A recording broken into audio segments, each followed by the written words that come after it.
गजेंद्र मोक्ष की कथा को सुनने का आग्रह किए हैं।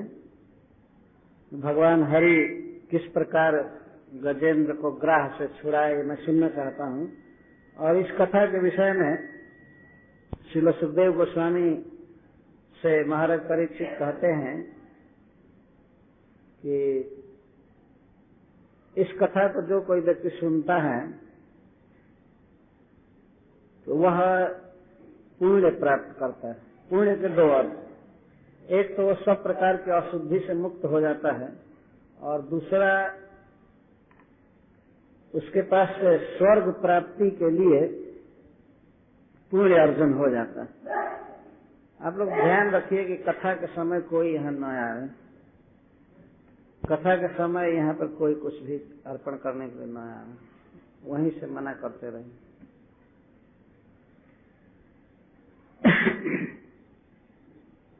महत् पुण्यम, महान पुण्य। इस प्राकृतिक जगत में बहुत से ऐसे स्थान हैं और बहुत सी वस्तुएं हैं जो पुण्य से प्राप्त होती हैं, जैसे स्वर्ग। तो सबसे बड़ा पुण्य है भगवान की कथा सुनना। भगवान श्रीहरि की कथाओं को सुनने वाला व्यक्ति स्वर्ग तो सहज में ही प्राप्त कर लेता है। उसके लिए प्रयास नहीं करना पड़ता और कुछ भी। जिस स्वर्ग को प्राप्त करने के लिए बड़े बड़े यज्ञ करने पड़ते हैं, बहुत बड़ा दान देना पड़ता है, तपस्या करनी पड़ती है, तीर्थ सेवन करना पड़ता है, उस स्वर्ग के सुख को सहज ही भगवत कथा के श्रवण से प्राप्त किया जा सकता है। पुण्य कहता। और धन्यम, धन्यम का अर्थ है इस कथा को कहने और सुनने पर धन की वृद्धि होती है। धन वृद्धि कर्म। कोई प्रश्न कर सकता है, क्या बिना कमाए धमाए धन बढ़ेगा? हाँ, बिना कमाए भी धन बढ़ सकता है। इस कथा का यह प्रभाव। और स्वस्त्ययनम, और भी जो व्यक्ति कार्य करना चाहता है इस संसार में, तो उस कार्य में वो सफल होता है। इसको स्वस्ति कहते हैं, कल्याण होता है। तथा परिवार ठीक से चलता है और शरीर स्वस्थ रहता है, इसको शुभम कहते हैं। इस कथा की विशेषता, धन बढ़ता है, परिवार ठीक से रहता है, शरीर स्वस्थ रहता है और स्वर्ग की प्राप्ति होती है। बहुत ऊंचे ऊंचे पद मिलते हैं। इस वक्तव्य को, इस प्रश्न को सुनकर श्रील सुखदेव गोस्वामी बहुत प्रसन्न हुए और वे इस प्रकार ऋषियों की सभा में इस कथा को प्रारंभ कर रहे हैं और संबोधन करते हैं महाराज परीक्षित को। हे महाराज, हे राजन, त्रिकूट इति विश्रुतः गिरवरः आसीत् अस्ति है। हे महाराज परीक्षित, एक बहुत ही श्रेष्ठ पर्वत है जिसका नाम है त्रिकूट, और यह बहुत ही विख्यात पर्वत है इस ब्रह्मांड के भीतर। विश्रुत, विशेषण श्रुत। श्रुता का अर्थ जिसके विषय में बहुत सुना गया है, बहुत बातें प्रचलित हैं। तो बहुत ही विख्यात श्रेष्ठ पर्वत है जिसका नाम है त्रिकूट। कहाँ पर यह है? तो वे कहते हैं क्षीरोदेना वृत। क्षीरोदेना, क्षीरो क्षीर समुद्र से घिरा हुआ है। इसका अर्थ है कि क्षीर समुद्र के बीच में है, उसके चतुर्दिक क्षीर समुद्र है और उसके बीच में वह पर्वत। लोकेशन बता रहे हैं, स्थिति जहाँ भगवान की यह लीला हुई है, जहाँ गजपति गजेंद्र जी रहते थे और भगवान जिस स्थान पर आकर के उनका उद्धार किए थे, उस स्थान का स्मरण करें। क्षीरोदेनावृत। इस तरह से सिद्ध हुआ कि यह पर्वत अत्यंत पावन पर्वत है और इसीलिए विश्रुता, विशेषण श्रुत, विख्यात, क्षीर समुद्र से घिरा हुआ है। क्षीरोदेनवृत श्रीमान, और ऊपर से श्रीमान लगा रहे। गिरिवरः श्रीमान, श्रीमान का अर्थ है कि अत्यंत समृद्ध। इसमें स्वर्ण माणिक्य आदि रत्न है और पुष्प फल आदि की संपत्ति भरी हुई है। पशु पक्षी सब प्रकार के बहुत ही सुंदर सुंदर हैं। इस कारण से यह श्रीमान है, श्री से युक्त है, बहुत सुंदर पर्वत। तब उसका साइज बता रहे हैं। योजनायुतम उच्छित। अयुत का अर्थ है 10 सहस्त्र, 10,000, और योजन का अर्थ होता है 4 कोस, लगभग 8 माइल। तो 10,000 योजन ऊंचा है यह पर्वत क्षीर समुद्र में। कितना हो गया 10,000 योजन, 80,000 माइल ऊंचा है। यह है पर्वत का साइज, और मध्य से वह चारों तरफ इतना ही फैला हुआ है। 10,000 इधर फैला है, 10,000 चारों तरफ, 10,000 योजन फैला हुआ है पर्वत क्षीर समुद्र में। जितना ऊंचा है उतना ही बीच से चारों तरफ फैला हुआ है। ये उसका आकार बता रहे हैं। आसीद गिरिवरो राजं त्रिकूट इति विश्रुतः क्षीरोदेनावृत श्रीमान योजनायुतमुच्छ्रितः। जब गजेंद्र का भगवान ने उद्धार किया तो उस समय उन्होंने प्रवचन किया देवताओं की सभा में उस पर्वत पर। ये माम त्वाम च सरश्चेदम गिरि कंदर कानन वेत्र कीचक वेणु नाम गुलमानी स्वरूपादपान। कोई भी व्यक्ति जो मेरा, तुम्हारा, इस पर्वत का, यहाँ के बगीचों का, पौधों का, कंदर आदि का जो स्मरण करेगा वह मुक्त हो जाएगा, उसके सारे पाप नष्ट हो जाएंगे। तो बहुत पवित्र पर्वत। और विशेष करके जब भगवान वहाँ आविर्भूत हुए अपने भक्त की रक्षा करने के लिए, तब वह स्थान कितना धन्य हुआ होगा, इसको तो सहज समझा जा सकता। अतः जब भगवान ने बाद में कहा है कि इसका स्मरण करना चाहिए, तो स्मरण करने के लिए श्री सुखदेव गोस्वामी वर्णन कर रहे हैं। बिना वर्णन के स्मरण नहीं हो पाता है। कोई पर्वत का वर्णन न करे, कह दे त्रिकूट का ध्यान कीजिए, क्या ध्यान करेगा? और राजस्थान के जो पर्वत देखा है बिना पेड़ पौधा के, उसी का स्मरण करेगा, तो वही तो मन में धंसा हुआ। उस पर्वत का वर्णन इसीलिए किया जा रहा है, भगवान के लीला का रंगमंच।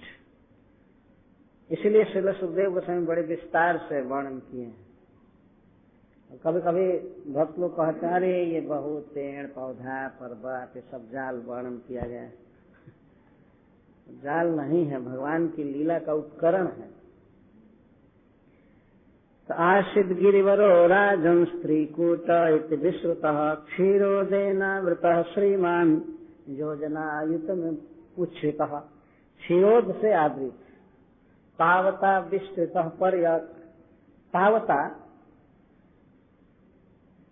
अयुत योजने 10,000 योजन ही चारों तरफ फैला हुआ है। तावता विस्तृत पर्यक, चारों तरफ फैला हुआ है।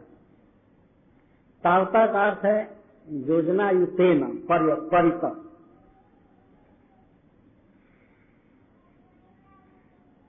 चारों तरफ उतना ही विस्तार से फैला हुआ है। त्रिभी श्रृंग, और अपने 3 सिंहों से, शिखरों से समुद्र को, दिशाओं को और आकाश को रोचन सुशोभित करता है। वह पर्वत इतना सुंदर है, इतना सुंदर है कि अपने विशाल 3 शिखरों से वह आकाश को भी जगमग करता है। आकाश में उसके शिखर हैं, बहुत विशाल विशाल शिखर, बहुत चौड़े शिखर। उसके अन्य भी शिखर हैं, लेकिन 3 मुख्य हैं, तो 3 का यहाँ वर्णन करते हैं। त्रिभी श्रृंग, अपने 3 शिखरों से पयोनिधिम रोचयन, ककुभः रोचयन और खम रोचयन, आस्ते सुशोभित करता हुआ विद्यमान है वह पर्वत। श्रील सुखदेव गोस्वामी इस तरह से उस पर्वत का ध्यान कर रहे हैं और वर्णन। रौप्यायश हिरणमय, ये 3 शिखर किस वस्तु से बने हुए हैं, कौन कौन प्रधान है वहां? एक शिखर चांदी का है, तो रजत मुख्य है उस शिखर में, चारों तरफ पत्थर नहीं है, रजत है।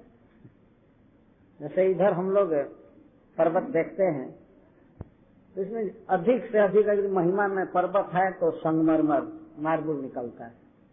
राजस्थान में बहुत निकलते हैं मार्बल, लेकिन चांदी की चट्टाने हो और पूरा पर्वत ही चांदी का बना हो, ऐसा नहीं देखते हैं। अब तो बहुत अधिक एक्सपोर्ट कर रहे हैं, यहाँ के पर्वतों को फोड़ फोड़ करके कमा रहे हैं। पर्वतों की सारी शोभा नष्ट हो चुकी है। धीरे धीरे पता नहीं मानव सभ्यता किस कगार पर पहुंचेगी, कुछ भी नहीं बाकी रह जाएगा। तो वह पर्वत 3 शिखरों से विभूषित है और एक शिखर रजत का है, रौप्य भी कहते हैं उसको, और दूसरा आयस लोहे का शिखर है, और तीसरा सोने का हिरणमय। तीनों के 3 रंग है। रजत जो शिखर है वो बिल्कुल व्हाइट, बिल्कुल श्वेत है, और लोहा काला काला सांवला, और सोना बिल्कुल पीत वर्ण। इस तरह से अपने शिखरों से सबको जगमग करता है।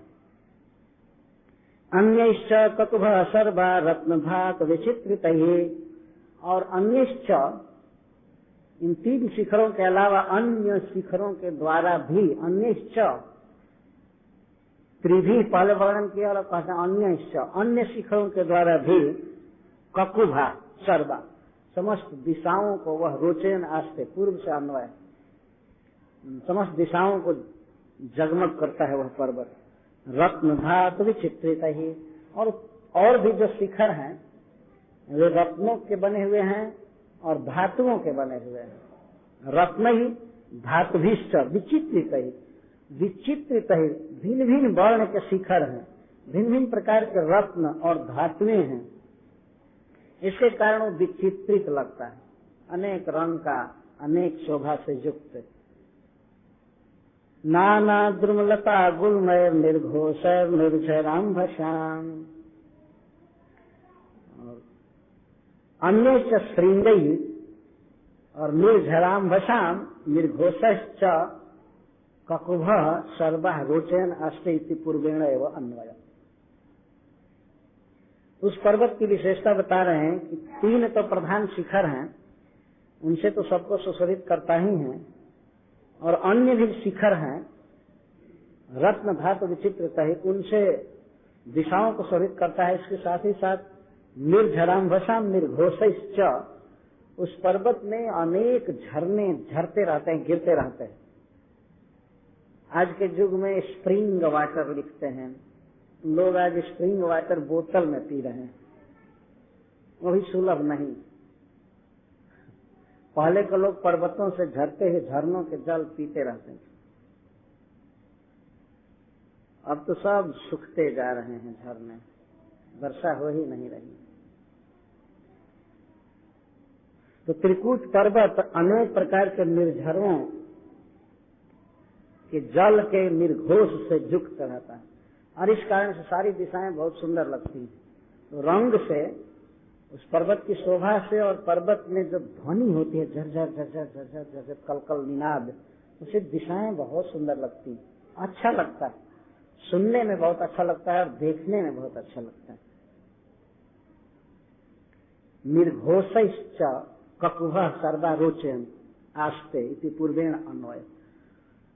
पहले क्रिया के साथ इसका अन्वय करना पड़ेगा कि इस प्रकार से निर्झरों के, झरनों के निर्घोष से और अन्य नाना रत्न धातु विचित्रित श्रृंग सर्वा ककुभ रोचन आस्ते।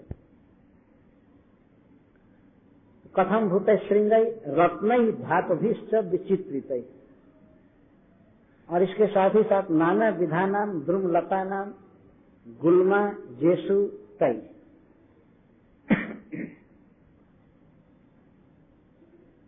नाना द्रुमलता गुलमय निर्घोष निर्झरांध श्याम। इस शिखरों की विशेषता बता रहे हैं। नाना द्रुमलता गुलमय और निर्घोष है। त्रिकूट पर्वत के जितने भी शिखर हैं उनमें अनेक प्रकार के वृक्ष, अनेक प्रकार की लताएं और इनके गुल्म संदर्भ भरे पड़े हैं। वह पूरा पर्वत ही वृक्षों से और लताओं से घमासान भरा हुआ है। कहने का आशय यह, गुल्म का अर्थ लता संदर्भ।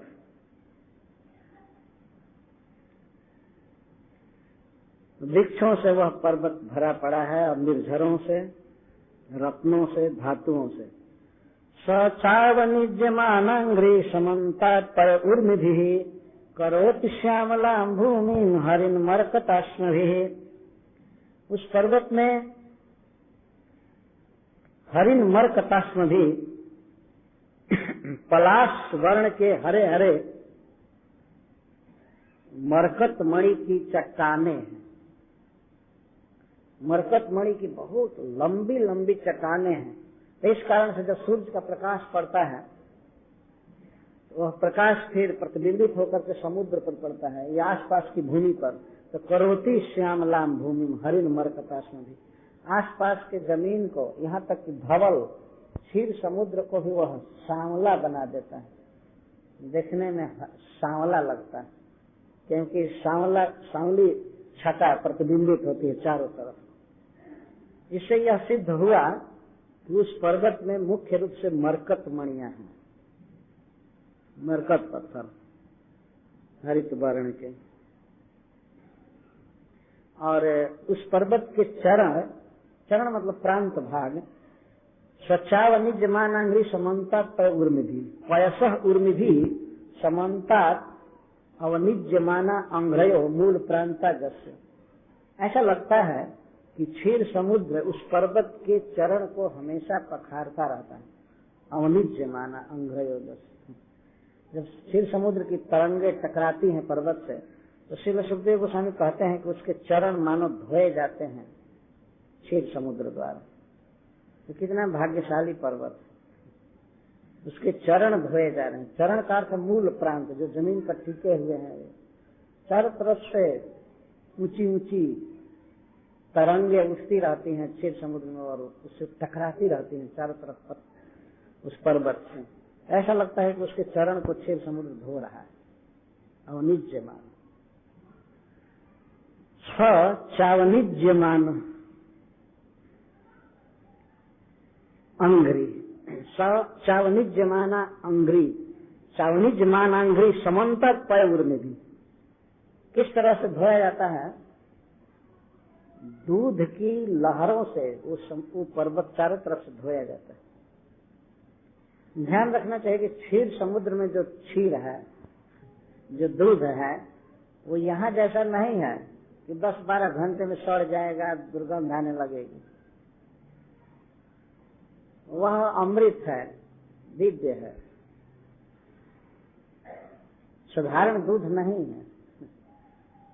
भगवान विचित्र विचित्र जगत का निर्माण किए हैं और वे दूध के समुद्र में सोते हैं भीतर क्षीरोदशाई। भगवान की बहुत ही विलक्षण विलक्षण सृष्टि है। अद्भुत ढंग के पर्वत बनाए हैं, अद्भुत समुद्र, अद्भुत नदियां। हम लोगों का अनुभव केवल यह है कि नदियों में जल बहता है, परंतु स्वर्ग की नदियों में मधु बहता है, दूध बहता है, दही बहता है, बिल्कुल फ्रेश जूस बहता है। और हम राजस्थान की नदियों में तो केवल बालू देख रहे हैं, यहाँ तो पानी भी नहीं, कोई पानी का पता ही नहीं। तो आज के लड़के जन्म लेंगे और नदियों को देखेंगे तो यही सोचेंगे कि नदियों में केवल बालू होता है, रेता होता है और कुछ नहीं। तो उसी प्रकार हम लोग केवल जल देखे हैं नदियों में, तो स्वर्ग की नदी की कल्पना करेंगे तो सोचेंगे कि वहां भी इसी तरह जल होगा और वो भी पॉल्यूटेड हो गया होगा यही कल्पना करेंगे। परंतु भगवान विचित्र वस्तु बनाए हैं, क्षीर समुद्र, दूध का समुद्र।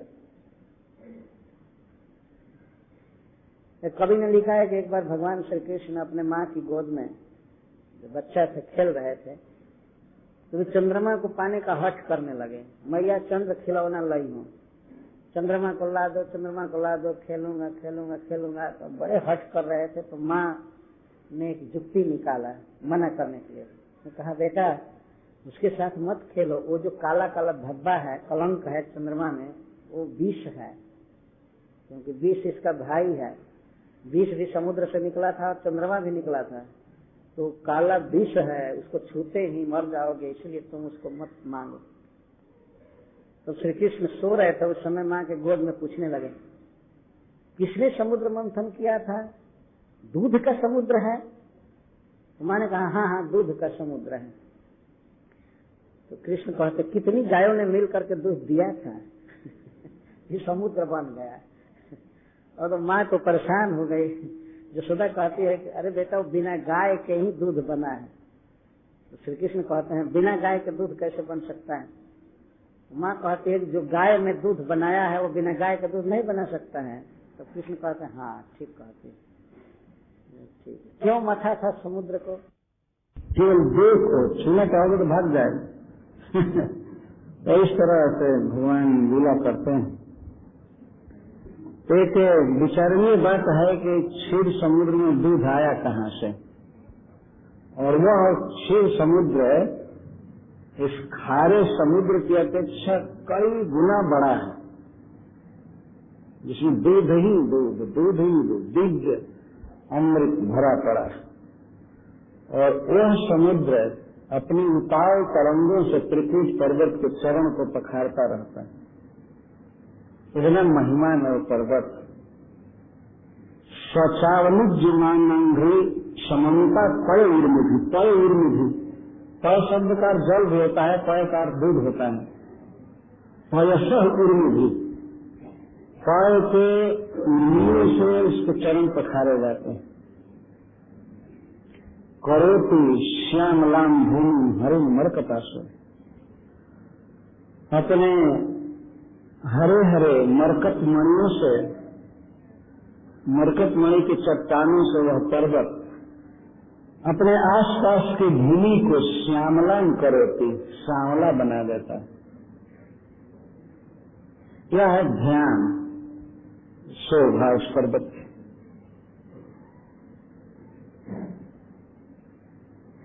सिद्ध चारण गंधर्व विद्या धर्म हो रही, किन्नरैरक्षरभिश्च क्रीडद्भिर्जुष्ट कंदरः।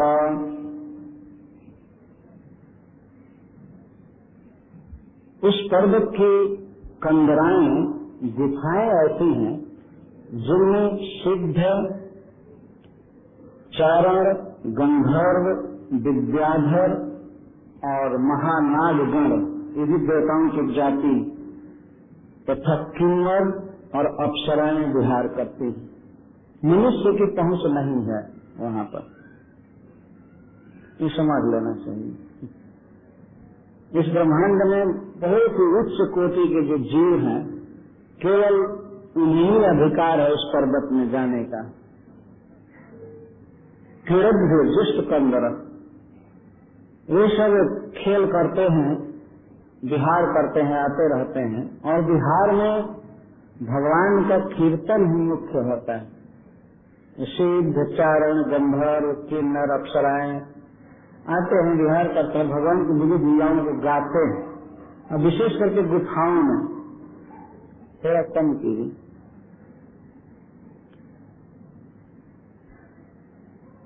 गुफाओं में भगवान की लीला इसलिए गाते हैं कि मरकत मणि की चट्टानें भी प्रतिध्वनित होती हैं, तो कीर्तन बहुत जमता है, भगवान का गुणगान बहुत अच्छा लगता है।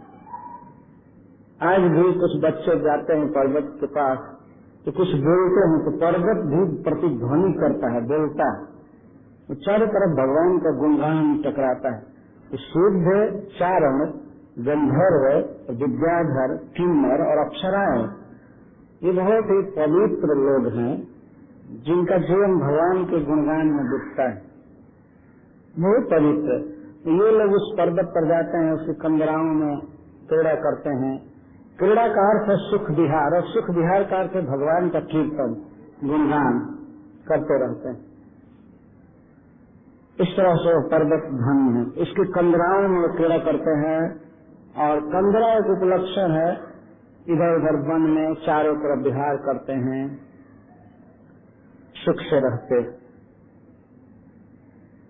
उस पर्वत पर निवास करने वाले या घूमने वाले लोग भी बहुत ही पुनीत हैं, महान है। इस बात को इस श्लोक में कहा गया।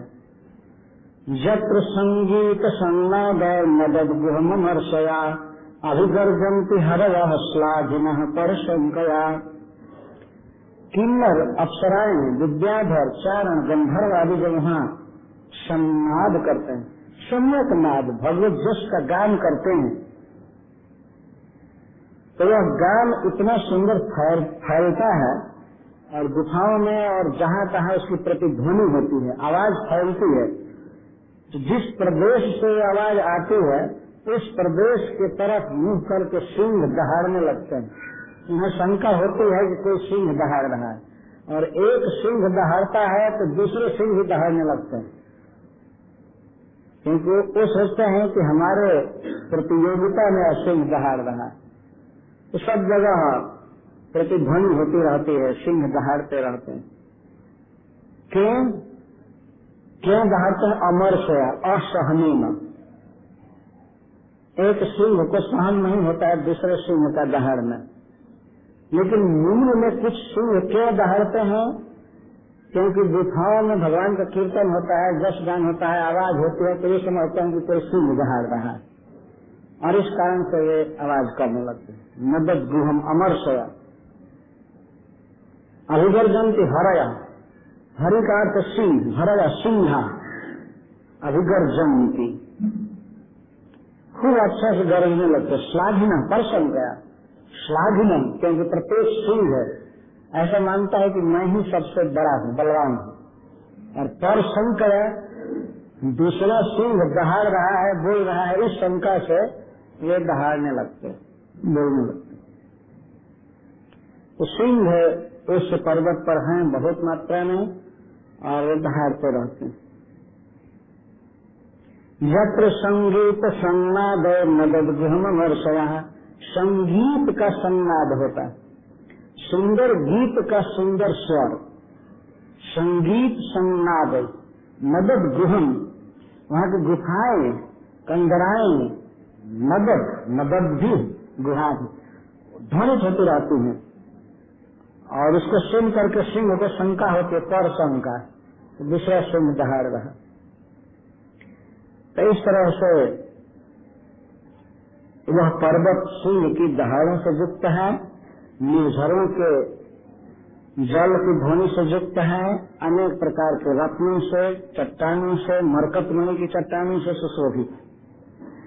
देवता उस पर्वत पर विहार करते रहते हैं, भगवत जस गाते रहते हैं और आगे वर्णन करते हैं।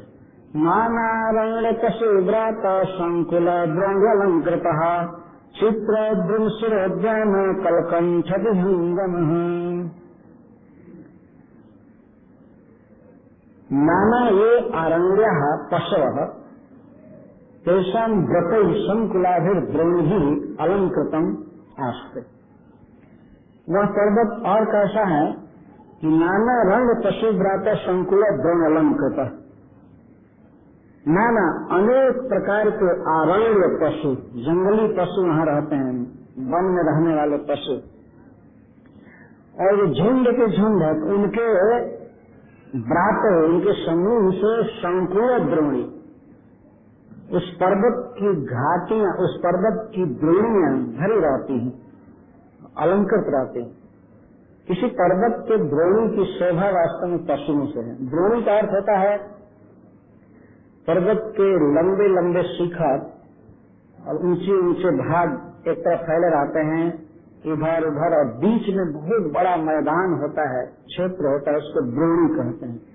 वह घास से भरा होता है, वृक्षों से भरा होता है, बहुत सुंदर लगता है, उसको द्रोणी कहते हैं। तो उस पर्वत की जितनी भी द्रोणियां हैं वे सब नाना रण पशुव्रात संकुल, अनेक प्रकार के अरण्य पशु, अरण्य पशु कहते हैं अरण्य के पशु, जंगली पशुओं से वो उसकी द्रोणियां भरी पड़ी।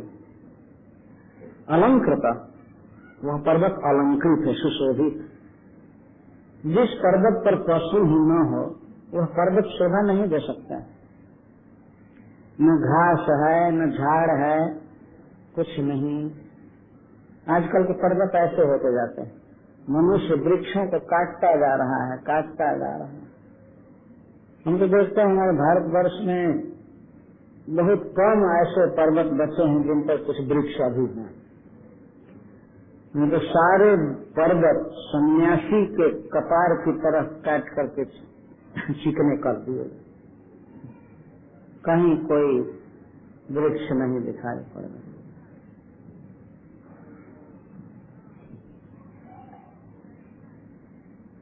तो वह त्रिकूट पर्वत अनेक प्रकार के जंगली पशुओं से भरा पड़ा है, इसकी द्रोणियां भरी पड़ी हैं।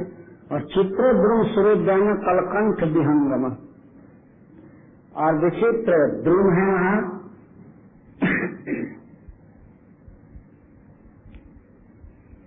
चित्रा द्रुमा देशु तेसु सूर्योद्यानेशु कलकंठ मधुर सोना विहंगमा दृश्य। इस पर्वत पर जत्र तत्र देवताओं के उद्यान हैं। सूर्योद्यान का देवताओं के द्वारा सुरक्षित और संवर्धित बहुत से उद्यान है अपने अपने। सबसे बड़ा उद्यान वरुण जी का है, जिसका नाम है ऋतुमत, ऋतुमान, आगे वर्णन आएगा। लेकिन भगवान इंद्र का भी उद्यान है, चंद्र का उद्यान है, सूर्य का उद्यान है, सभी देवताओं के उद्यान है अलग अलग इस पर्वत पर। और उन उद्यानों में चित्रद्रुमा, विचित्र प्रकार के वृक्ष हैं, जो वृक्ष वास्तव में केवल स्वर्ग में पाए जाते हैं। इस पृथ्वी पर ऐसे वृक्ष सुलभ नहीं है। अब तो इस पृथ्वी पर यही बच गया बेशर्म और कंटीला बबुल बच गया, यही कल्प वृक्ष रह गया है। हमें देखते पूरा राजस्थान गुजरात उन कटीले वृक्षों से भर गया। एक व्यक्ति कहता है कि अब तो भगवान जब अवतार लेंगे तब इसको काट सकते हैं, मनुष्य की शक्ति से बाहर हो गया। इतना फैलता जा रहा है।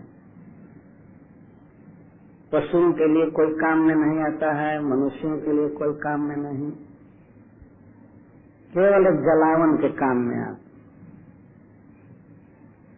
और आज के युग में सरकार फल के वृक्षों को नहीं लगाती है, इसी कल्प वृक्ष का सेवन कर रही, इसी को बचा करके रखो। आशा तो हम लोग यहाँ के हीन वृक्षों को, लताओं को देख करके तब उसको समझेंगे। इसलिए मैं यहाँ की ही याद कर रहा हूँ। यहाँ की याद नहीं करनी चाहिए, क्या करें, हम लोग यहीं रहते हैं इसलिए याद आती है वो बात सुन करके। तो सूर्योद्यान, चित्रद्रुम सूर्योद्यान, वहाँ देवताओं के उद्यान हैं, बाग हैं जिनमें विचित्र विचित्र प्रकार के वृक्ष हैं। और इसके साथ ही साथ उन उद्यानों में कलकंठ विहंगमा है, बहुत से विहंगम भरे पड़े हैं, पक्षी हैं जिनके कंठ बड़े ही काल हैं, मधुर कंठ, बहुत सुंदर बोली बोलने वाले पक्षी भरे रहते हैं। नानारण पशुव्रत संकुल द्रोणलंकृत चित्र द्रुमसुरोद्यान कलकंठ विहंगमः सरित्सरोभिरक्षोद्री पुलिनैर्मणिबालिकैः देवस्त्री मज्जनामोद सौरभाङ्गल्यैर्जितः किंच स्वच्छोदकैः सरित्सरोभिः जुत। वह पर्वत कैसा है, फिर आगे बताते हैं कि अच्छोदयी, जिनके जल बहुत अच्छे हैं। अच्छे शब्द संस्कृत है, उसमें सु शब्द लगाया जाता है तो स्वच्छ कहते हैं। स्वच्छ, अच्छा या अच्छे, ये संस्कृत शब्द है। इस पर्वत पर जितनी भी नदियां हैं और सरोवर हैं, उनके जल बहुत ही सुंदर, अच्छ उदक। जल की अच्छाई क्या है, उसमें कोई आगंतुक वस्तु न मिली हो, मिट्टी न मिला हो, खरपात न मिला हो, और इसके साथ ही साथ सुगंधित जल हो, बिल्कुल फ्रेश हो और बहुत गर्म न हो और बहुत अधिक ठंडा न हो, ये जल का गुण है। तो अक्ष उदक, उस पर्वत पर बहुत सी नदियां हैं, बहुत से सरोवर हैं जिनका जल बहुत ही सुंदर है। तो ऐसे सुंदर जल वाले सरोवरों से और नदियों से वह युक्त है पर्वत। पूर्णिया मणि बालुका, और उस पर्वत पर जो सरोवर हैं या नदियां हैं और नदियों के जो पुलिन हैं, तट हैं, मणि बालुका, उनकी बालू का, उनका रेता ऐसा लगता है कि मणि ही चूर्ण करके पसार दी गई। यहाँ के रेत जैसा नहीं है, मणि बालू का। जब उस पर्वत पर मणियां ही हैं, सोना है, चांदी है, मरकत मणि आदि है, तो बालू भी बनेगा, बालू का रेता बनेगा तो उनके ही टुकड़े से बनेगा ना, तो इसलिए मणि बालू का। हम लोग इधर पर्वत में देखते हैं पत्थर भरा पड़ा है, इसलिए रेता जो होता है पत्थर का टुकड़ा होता है, छोटा छोटा छोटा छोटा इकट्ठा हो जाता है। लेकिन उस पर्वत पर तो केवल मणियां है, इसलिए बालूका जो है, रेता जो है, वो मणियों का बना हुआ है, बिल्कुल फ्रेश मणि बालूका। पुलिन मणि बालूका, नदियों और सरोवरों के तट मणिमय बालूका से परिपूर्ण है। और इस तरह से पर्वत देवस्त्री मज्जनामोद सौरभावल नैर्जित। और अब वर्णन करते हैं उस पर्वत पर जो नदियां हैं और सरोवर हैं, उनके जलों में देवताओं की स्त्रियां स्नान करती हैं। देवस्त्री मज्जनामोद, और देवताओं की स्त्रियां जब उस जल में स्नान करती हैं तो उनके शरीर में लगा हुआ केशर धुल जाता है जल में, इसलिए जल सुगंधित हो जाता है, बहुत सुंदर लगता है। एक तो रंग भी थोड़ा बदल जाता है और बहुत सुगंधित हो जाता है जल। सौरभ देवस्त्री मज्जना मोद,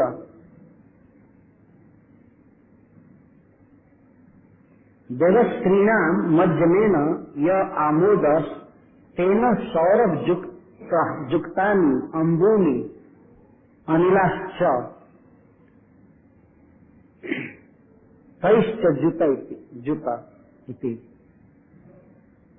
श्री सुखदेव गोस्वामी त्रिकूट पर्वत की नदियों का और सरोवरों का वर्णन कर रहे हैं। पर्वत की शोभा तो वास्तव में नदियों और सरोवरों से होती है। तो उन नदियों में और सरोवरों में देवताओं की स्त्रियां स्नान करती हैं। देव स्त्री मज्जन, स्नान करना ये देवताओं का स्वभाव है। जो लोग स्नान नहीं करते हैं वे लोग भूत प्रेत माने गए हैं। स्नान करना चाहिए। त्रिकूट पर्वत की नदियों और सरोवरों में देवताओं की स्त्रियां स्नान करती, और ऐसे देवलोक की स्त्रियों के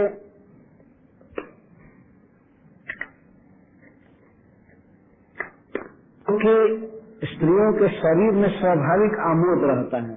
आमोद का अर्थ सुगंध, स्वाभाविक सुगंध है देवताओं में। मनुष्यों जैसा देवताओं के शरीर में दुर्गंध नहीं होती, सुगंध होता है। और ऊपर से देवता लोग अपने शरीर में बहुत ही सुंदर सुंदर पेस्ट लगाते हैं, अंगराग लगाते हैं, जैसे चंदन, केसर इत्यादि। और गुरु वे लोग ऐसे ही परम सुंदर हैं और उनका शरीर सुगंधित है। उस पर भी ऊपर से बहुत बहुत सुंदर सुंदर अंगराग धारण करते हैं, स्वर्गीय अंगराग। और विशेष करके देवताओं की स्त्रियां, तो ये स्त्रियां जब नदियों में सरोवरों में स्नान करती हैं तो उनके शरीर का आमोद, सुगंध, अंगराग फैल जाता है। और उसके कारण जल तो सुगंधित होता ही है, सौरभ युक्त होता है, यहाँ तक कि अनिला हवाएं सुगंधित हो जाती है। जल सुगंधित और वायु सुगंधित चारों तरफ। तो उस पर्वत पर चारों तरफ सुगंध ही सुगंध है। एक तो पर्वत में उगे हुए वृक्षों के पुष्प की सुगंध और दूसरे देवताओं की स्त्रियों के अंगराग की सुगंध, सुगंधित हवा, सुगंधित जल, और इस प्रकार से वह पर्वत युक्त है। यहाँ जलवायु का वर्णन किया गया, जल और वायु। कितना सुंदर पर्वत है। कभी क्या किसी के मन में इच्छा होगी कि हम भी कभी उस विजिट करते, उस पर्वत को देखते। ये सब भगवान की बनाई हुई सृष्टि और उस स्थान को जिसको भगवान ने अपने लीला भूमि के रूप में स्वीकार किया, इसलिए वो धन्य है। तो अब आप सोच सकते हैं कि ब्रज भूमि कितना धन्य है, जहाँ भगवान नित्य विहार करते। त्रिकूट पर्वत पर गजेंद्र को बचाने के लिए आए थे, इसलिए वो पर्वत इतना धन्य हो गया। और भी कारण है, वहाँ भगवान का जश गाया जाता है, देवता रहते। चूंकि श्री भगवान ने श्रीमुख से ही कहा है कि इस पर्वत का जो स्मरण करता है, वृक्षों का, नदियों का, सरोवरों का, उसे मैं अपना धाम देता हूँ, विमल मति देता हूँ। उसी बात का स्मरण करके श्रील सुखदेव गोस्वामी विस्तार से सबका क्रमशः स्मरण कर रहे हैं। तस्य द्रोण्याम भगवतो वरुणस्य महात्मनः उद्यानम ऋतुमन्नाम आक्रीडम सूर्योषिताम। तस्य द्रोण्याम, उस विशाल त्रिकूट पर्वत की द्रोणी में भगवान वरुण देव का एक उद्यान है जिसका नाम है ऋतुमान। उसका ऋतुमान नाम इसलिए कहा गया है, ऋतु का अर्थ है पुष्प और फल आदि की समृद्धि का हेतु काल, उसको ऋतु कहते हैं। तो उस उद्यान में 12 महीने और 24 घंटे सब प्रकार के फूल और फल भरे रहते हैं, इसलिए उसका नाम है ऋतुमान। भिन्न भिन्न ऋतुओं में खिलने वाले पुष्प सदा उसमें खिले रहते हैं। वो ध्यान नहीं रखते हैं ऋतु का और कुऋतु का, इसलिए उसका नाम है ऋतुमान। सबसे बड़ा और सुंदर उद्यान है भगवतः वरुणस् महात्मनः वरुणस्य। वरुण जी के यहाँ 2 विशेषण बताए गए हैं, भगवतः और महात्मनः। भगवतः का अर्थ परम धनी, परम ऐश्वर्यवान। वरुण देव बहुत धनी देवता है, इनका कोष सबसे बड़ा है। वरुण देव का बैंक बैलेंस सबसे अधिक है, तो इसीलिए इनको यहाँ भगवान कहा गया, परम ऐश्वर्यवान। और दूसरे महात्मा, भगवान श्री कृष्ण के परम भक्त सुमहात्मा। तो ये ऋतुमान नामक उद्यान बनाए। उस उद्यान की विशेषता बता रहे हैं कि वहाँ पर देवताओं की स्त्रियां विहार करती। आक्रीडम सूर्योषिता, इससे यह सिद्ध हुआ कि वहाँ पर सामान्य जीवों का प्रवेश नहीं है। उस उद्यान में देवताओं की स्त्रियां ही वहाँ घूम सकती हैं, विहार कर सकती हैं। और उस ऋतुमान नामक उद्यान में बहुत सी नदियां हैं, सरोवर हैं, जिनमें देवताओं की स्त्रियां विहार करती हैं। आक्रीडम सूर्योषिता, आक्रीड का अर्थ होता है क्रीड़ा स्थान, जहाँ देवता भी सुख भोगते हैं, देवताओं को भी जहाँ आनंद का अनुभव होता है, वह स्थान अति महिमान है। और आक्रीडम से तात्पर्य है देवताओं की स्त्रियां वहाँ के वृक्षों से पुष्प चयन करती हैं, श्रृंगार करती हैं, सरोवरों में नहाती हैं, और भी नाना प्रकार के खेल कूद जो है वो करती। ये आशय आक्रीडम सूर्योषिता। तस्य द्रोण्याम वरुणस्य उद्यानम आस्ते।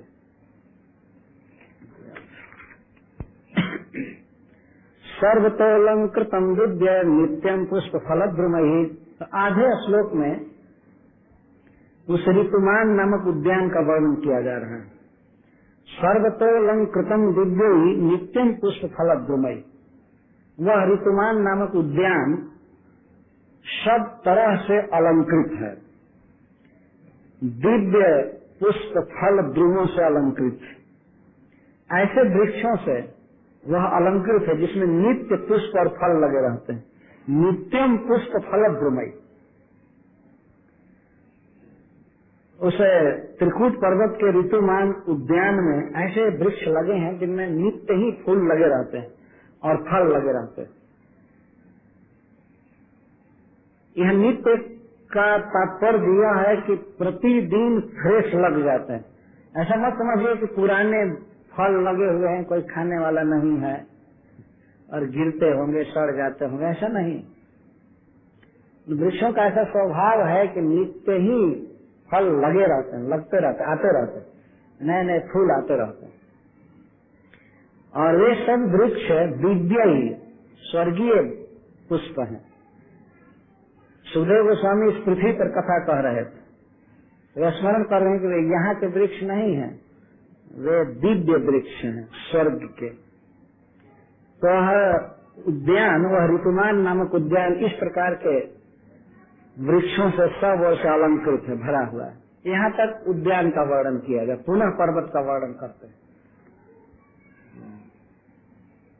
देखिए श्रीपद श्रीधर स्वामी जी अर्थ करते हैं, गिरी बनादि सर्वम ध्येयम इति वक्ष्यति अतो गिरिम उपवर्ण्य वनम वर्णयति सर्वतोलंकृतम इति पुनः गिरिम वर्णयति मंदारे इति चतुर्थी।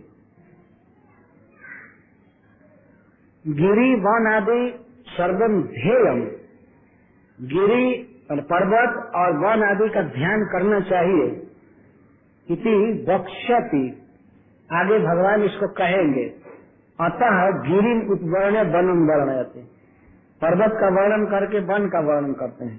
सर्वतोलंकृतम इति, और पुनः गिरिम वर्णयति मंदारे इति चतुर्थी, और फिर से पर्वत का वर्णन कर रहे हैं। क्या भेद है वर्णन में, आप सूक्ष्म भेद समझिए।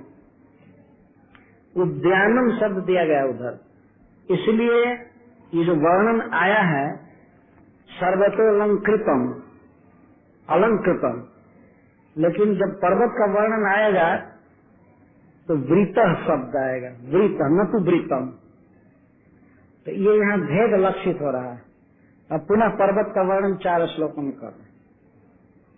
मंदारहि पारिजातैश्च पाटलाशोक चंपकहि च्यूतहि प्रियालय पनसय राम्रय राम्रात कैरपि। ये विविध प्रकार के वृक्षों के नाम हैं। कुछ की तो हमको धारणा है, कुछ की नहीं है, लेकिन नाम जो आए हैं मैं गिना दूंगा। उस पर्वत पर कौन कौन वृक्ष हैं? मंदार, यह मंदार पारिजात की तरह स्वर्गीय वृक्ष हैं और सब बहुवचन में दिए गए हैं, खचाखच भरे पड़े हैं सब जगह। तो मंदार कल्प वृक्षों से वह पर्वत युक्त है। मंदार ही पारिजात, मंदार, पारिजात और पाटल, अशोक और चंपक, ये जो गिनाए जा रहे हैं एक लाइन में, ये सब पुष्प के वृक्ष हैं। मंदार, पारिजात, पाटल, अशोक और चंपक। पाटल एक गुलाब की तरह फूल फूलता है, उस वृक्ष का नाम, लेकिन ये पृथ्वी का गुलाब कंटीला नहीं, वो दूसरा फूल होता है। अशोक और चंपा सब बहुवचन में दिए गए, इसलिए समझना चाहिए कि बहुत बाहुल्य है उस पर्वत पर पुष्प वृक्षों की। सूत प्रियालय पनस राम्रय राम्रात कैरपि क्रमुकर नालिकेर खरजूर बीज पूर कही। अब फल वाले वृक्षों का वर्णन कर रहे हैं। चूत प्रियालय, चूत का अर्थ है आम। आम की एक जाति है, विविध प्रकार के आम पाए जाते हैं उस पर्वत पर। और स्वर्ग में तो ऐसे ऐसे आम फलते हैं, वर्णन किया गया है कि पर्वत के शिखर के साइज के आम लगते हैं वृक्षों में। और एक जम्बू नदी बहती है जम्बू रस की, तो जामुन का वृक्ष है जिसमें हाथी के साइज के बराबर फल लगते हैं और गिरते रहते हैं और फूटते हैं और उनके रस की नदी बह जाती है जिसे जम्बू नदी कहते हैं। और उसके दोनों तट पर जब रस मृतिका से मिलता है और सूर्य की किरणें और वायु का स्पर्श होता है तो जाम्बू नद नाम का सोना बन जाता है।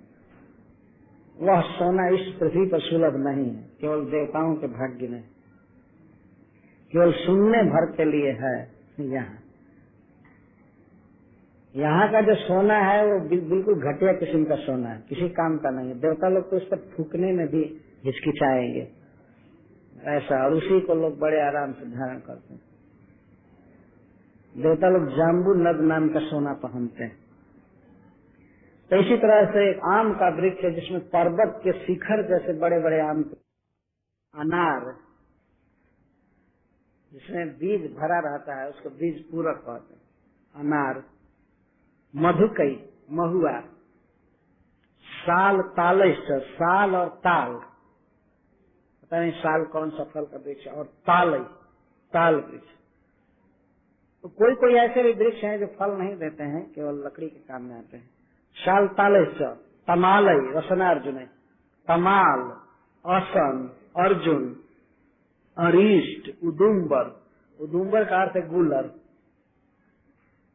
उदुम्बर, प्लक्ष, काकड़, बटई, बरगद, किंसुक, चंदन, पलाश और चंदन, पिचुमंदई। पिचुमंदई एक नीम जिसको कहता हूँ, नीम वृक्ष इस संसार में उसी प्रकार का एक वृक्ष होता है। पिचुमंद, कोविदार, सरल, सुरदार भी, और अनेक प्रकार की लकड़ियां, अनेक प्रकार के वृक्ष हैं जो सुरदार भी या देवदार भी, देवताओं का वृक्ष, देवदार, द्राक्षा। अब औषधियों के जो वृक्ष हैं उनके विषय में द्राक्षा, अंगूर, सब स्वर्गीय लगे हुए हैं वृक्ष। द्राक्षा, इक्षु, गन्ना, रंभा, केला, जम्बू, जामुन, बदरेक्षा, भयामला, बेर के फल वहाँ हैं, और अभया, हरितकी, और अमृत, आंवला, आंवला का नाम है अमृत, और हरितकी को, हरे को अभया कहते हैं। तो अभय और अमृत का सेवन करना चाहिए, हमेशा आंवला खाना चाहिए और हरे खाना चाहिए। एक वैद्य हैं, कहा करते थे कि जैसे बच्चा यदि अपनी माँ के गोद में रहेगा तो उसका मंगल ही मंगल होगा, तो उसी प्रकार से यदि कोई व्यक्ति अपने पेट में हरे डालता रहे तो उसके पेट का मंगल ही मंगल होगा। इसलिए इसको अभया कहा गया है संस्कृत में। यह अभय करती है, सब प्रकार के रोगों से मुक्त कर देती है। भगवान ने स्वाद बड़ा विकट बनाया है, लोग खाते नहीं हैं हरितकी, आंवला भी नहीं खाते, पर मूर्ख लोग नहीं खाते हैं। ये भगवान ने स्वाद तो बनाया है तीखा, लेकिन बहुत फायदा करता है आंवला और हरे, सेवन करना चाहिए। स्वर्ग में भी भगवान अपने धाम में भी ये सब चीज बनाए, यदि वहाँ वो रोग शोक नहीं होता है, लेकिन फिर भी ये सब वस्तुएं वहाँ हैं, हरे और आंवला इत्यादि।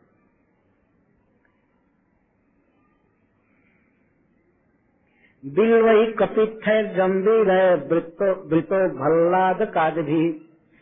बिल्वई, बिल्व फल, यह भी पेट के लिए बहुत फायदा करता है। बिल्व और कपित्थ और जम्बीर और भल्लातक आदि, इन सब वृक्षों से वह वृत घिरा हुआ है पर्वत, और उस पर्वत में पर्वत पर एक बहुत बड़ा सरोवर है, उसका वर्णन कर रहे हैं। तस्मिन् सरः सुविपुलम् लसत् कांचन पंकजम् तस्मिन गिरौ, उस पर्वत पर, सुविपुलम सर, एक बहुत बड़ा सरोवर है। यदि उसको एक दूसरा समुद्र कह दिया जाए तो कोई अतिशयोक्ति नहीं होगी।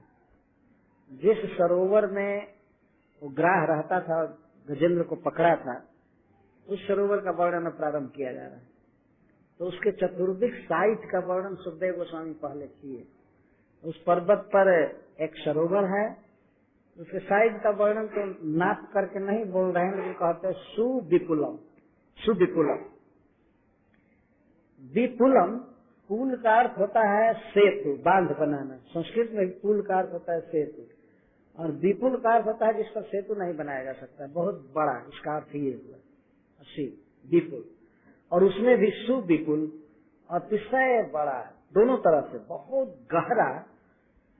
गहरा और बहुत विस्तृत एक सरोवर था, लेक का झील था। और लसत कांचन पंकजम, 5.5 5.5 श्लोकों में उस सरोवर का वर्णन किया जा रहा है, जिस सरोवर में गजेंद्र जी को ग्राह ने पकड़ा था। लसंती कांचन पंकजानी जस्मिन, उस सरोवर की विशेषता पहले तो ये बताया कि वो सुविपुल है, बहुत लंबा चौड़ा, बहुत गहरा। और दूसरी विशेषता उसकी सुंदरता बता रहे हैं, लसंती कांचन पंकजानी जस्मिन, उस सरोवर में पीले वर्ण के सोने जैसे कमल खिले हुए थे, चारों तरफ भरा पड़ा, बहुत सुंदर लग रहे थे कमल, या उन कमलों के कारण वह सरोवर अति सुंदर लग रहा है। गहरा था, लेकिन उस गहरे सरोवर में से कमल खिले हुए। कांचन पंकजम, कंचन का अर्थ है सोना, स्वर्ण कमल खिले हुए। स्वर्ण कमल का अर्थ है सोना जैसा पीत वर्ण की दीप्ति जिनमें थी, ऐसे कमल खिले हुए, स्वर्ण कमल से भरा पड़ा। लसत कांचन पंकजम,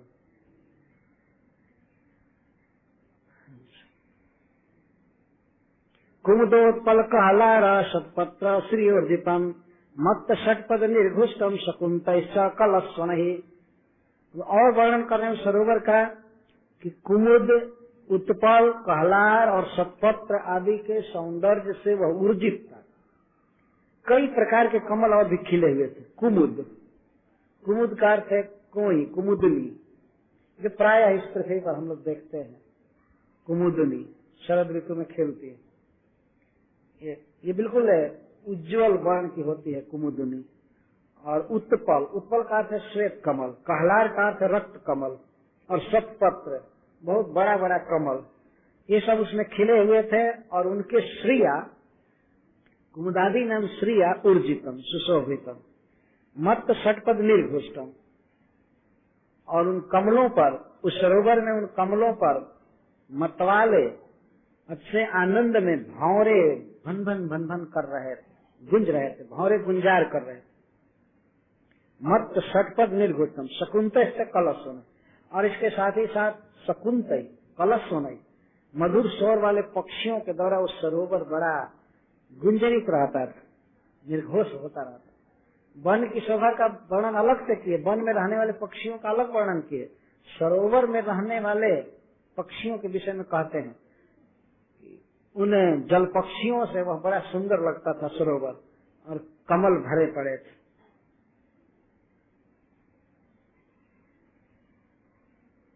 हंस कारंडवा किरणम चक्रा वैशार सैरपी जल कुकुट को यष्टि दात्यु कुलकुजितम।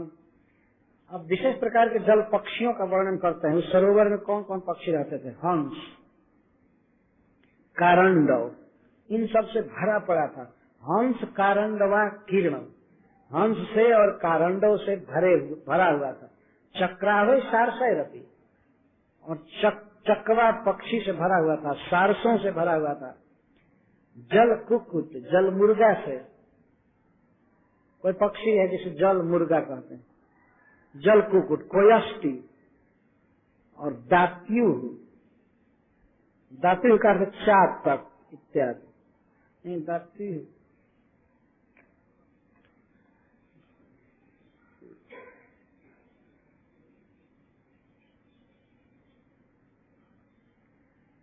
तितिर को दात्युह नहीं कहते हैं, कोई दात्युह शब्द है किसी पक्षी के लिए। इन सब के द्वारा वह कूजितम सरोवर बड़ा शब्दायमान रहता। अच्छा, एक अब विशेष वर्णन कर रहे हैं सुखदेव गोस्वामी। उस सरोवर में चारों तरफ कमल खिले रहते हैं और नीचे मत्स्य मछलियां और कच्छप कछुए चलते रहते हैं। वे चलते हैं तो उनके संचार से कमल हिलता है, कमल हिलते हैं और कमलों के हिलने से उन कमलों का पीला पराग जल में गिर जाता है। तो सारा जल बहुत सुगंधित लगता है, कमल का पराग गिरा रहता है। मत्स्य कच्छप संचार चलत पद्मरज पयः।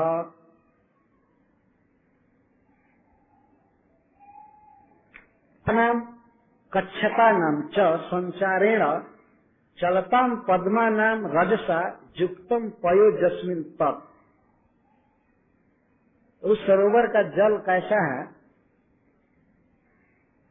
मत्स्या नाम कच्छपा नाम च संचारेण, मत्स्य चलते हैं और कछुए चलते हैं, तो उनके चलने से चलताम पद्मा नाम कमल हिलते हैं और कमल के हिलने से कमल का रज गिर जाता है जल में। सब जगह बहुत से मत्स्य है और बहुत से कच्छप हैं, इसलिए ये लोग बराबर चलते ही रहते हैं और उनके चलने से पद्म हिलते हैं और हिलने से उनका पराग, उनका रज जल में गिर जाता है। तो वह जल कमल के पराग से युक्त है। कितना सुंदर वर्णन है, कहीं कोई गंदगी का नामो निशान नहीं, केवल स्वच्छता स्वच्छता दिव्यता।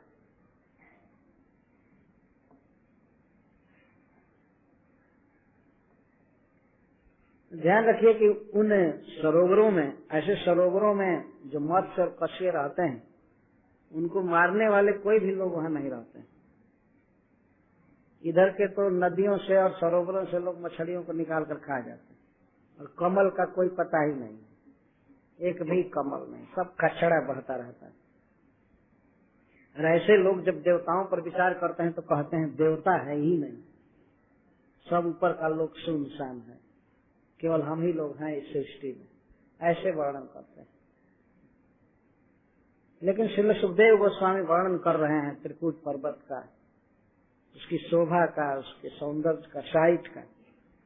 यह एक बहुत ही सुंदर वर्णन है, किस प्रकार से त्रिकूट पर्वत का वह विशाल सरोवर कमलों से भरा हुआ है और कमल के पराग कैसे गिरते हैं। ऐसे जोर की जब हवा चलती है उस समय भी कमल के पराग झड़ जाते हैं पानी में, परंतु बिना हवा के भी शांत समय में भी कच्छप और मत्स्यों के संचरण से वो पराग गिरता रहता है कमलों के हिलने से। यह है भगवान की व्यवस्था। अपने आप यह संसार कैसे सुंदर रह सकता है, भगवान ने सब कुछ व्यवस्था किया। पानी को अलग से सुगंधित करने की आवश्यकता नहीं पड़ती है, अपने आप कमल के पराग से सुगंधित होता है। बहुत सुंदर है दृश्य का वर्णन। मत्स्य कच्छप संचार चलत पद्मरज पयः कदम्ब दे तसनल नीप बंजल कैर्वृतम। और इसके साथ ही साथ वह सरोवर अपने सुंदर तट से युक्त है। उसके तट पर कौन कौन वृक्ष हैं? कदम्ब, देतस, नल, नीप और बंजुलक। ये सब विविध प्रकार के वृक्ष हैं जो किसी सरोवर के तट पर ही उगते हैं। तो इस प्रकार के वृक्षों से वह सुशोभित है। कुंदई कुर्ब काशो कै श्रीशय कुटजंगुदही कुब्ज कै स्वर्ण ज्योति भीर नागपुर नाग जात भी मल्लिका शतपत्र माधवी जालकाद भी शोभितम तीर जैसा नृत्य प्रभु नित्य ऋतु भी रलम द्रुमही। तो वह सरोवर ऐसा सुशोभित है, उसके चारों तरफ है वृक्ष हैं, लताएं हैं। उनमें कुछ का नाम बता रहे, कुंदय, कुर्बक, अशोक, शिरीष, कुटज, इंगुद, कुब्ज, स्वर्णजूथी, नाग, पुन्नाग, ये सब पुष्प हैं। मल्लिका शतपत्रैश्च, माधवी जाल का भी। जब श्री गोपीजन भगवान को खोज रहे थे तो जमुना के तट पर ये सब वृक्ष थे और लताएं थी, ऐसा वर्णन भागवत में आया है। तो उनका नाम यहाँ पर गिनाया जा रहा है। उस सरोवर के तट पर ये पुष्प के वृक्ष हैं और फल के वृक्ष हैं। शोभितम तीरजयी, तीरजयी का अर्थ है उस सरोवर के तीर पर जो जन्म लिए हैं ऐसे वृक्षों से वह सुशोभित। नित्य ऋतु भी अलम द्रुमयी, नित्यम ऋतव फल पुष्पादि संपत्ति हेतवो जे शांतई अलम शोभितव। ऐसे ऐसे वहाँ पर वृक्ष हैं, लताएं हैं, जिनमें नित्य ही फल और पुष्प लगे रहते हैं। और ऐसे वृक्षों से, लताओं से वह सरोवर अतिशय सुशोभित है, खूब सुंदर लगता है। इस प्रकार पर्वत, वन, सरोवर आदि का वर्णन करके श्रील सुखदेव गोस्वामी अब जो कथा है उसको प्रस्तुत कर रहे हैं। तत्रैकदा तद्गिरिकाननाश्रयः करेणुभिर्वारणजुत्थपश्चरन् सकण्टकान् कीचकवेत्रवेणुवत् विशाल गुल्मम् प्ररुजन् वनस्पतिम् जद्गन्धमात्राधरयो गजेन्द्रा व्याघ्रादयो व्यालमृगाः खड्गः महोरगाश्चापि भयाद्रवन्ति स गौरकृष्ण सर्वाश्च मर्यः।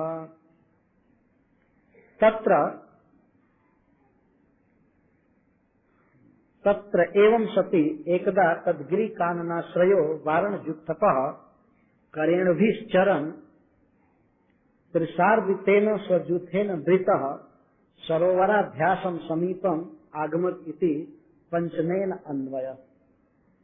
यहाँ से प्रारंभ करके 5वें श्लोक के साथ इसका अन्वय हो रहा है।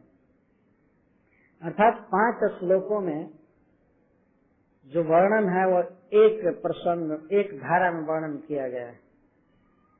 अब सुनिए गजेंद्र जी की कथा, जो इस कथा का सार भाग है।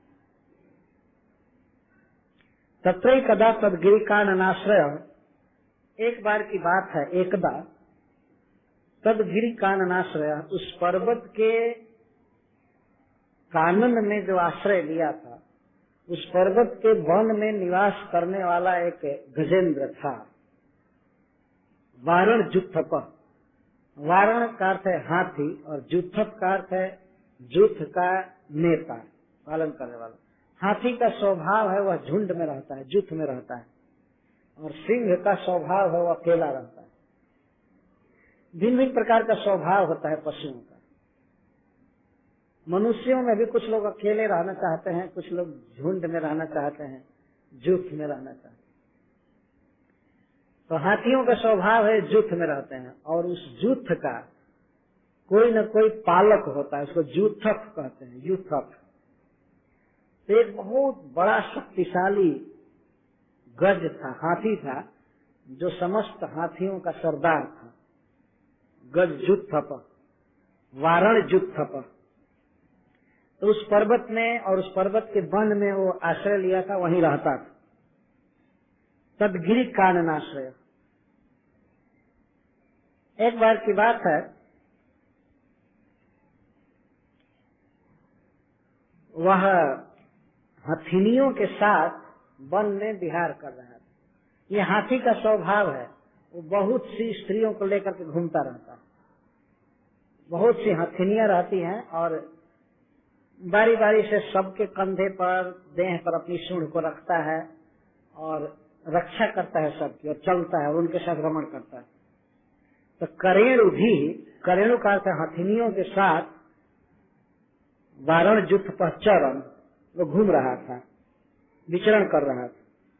और सकंटकान कीचकवेणु वेत्व विशाल गुल्मम प्ररुजन वनस्पति।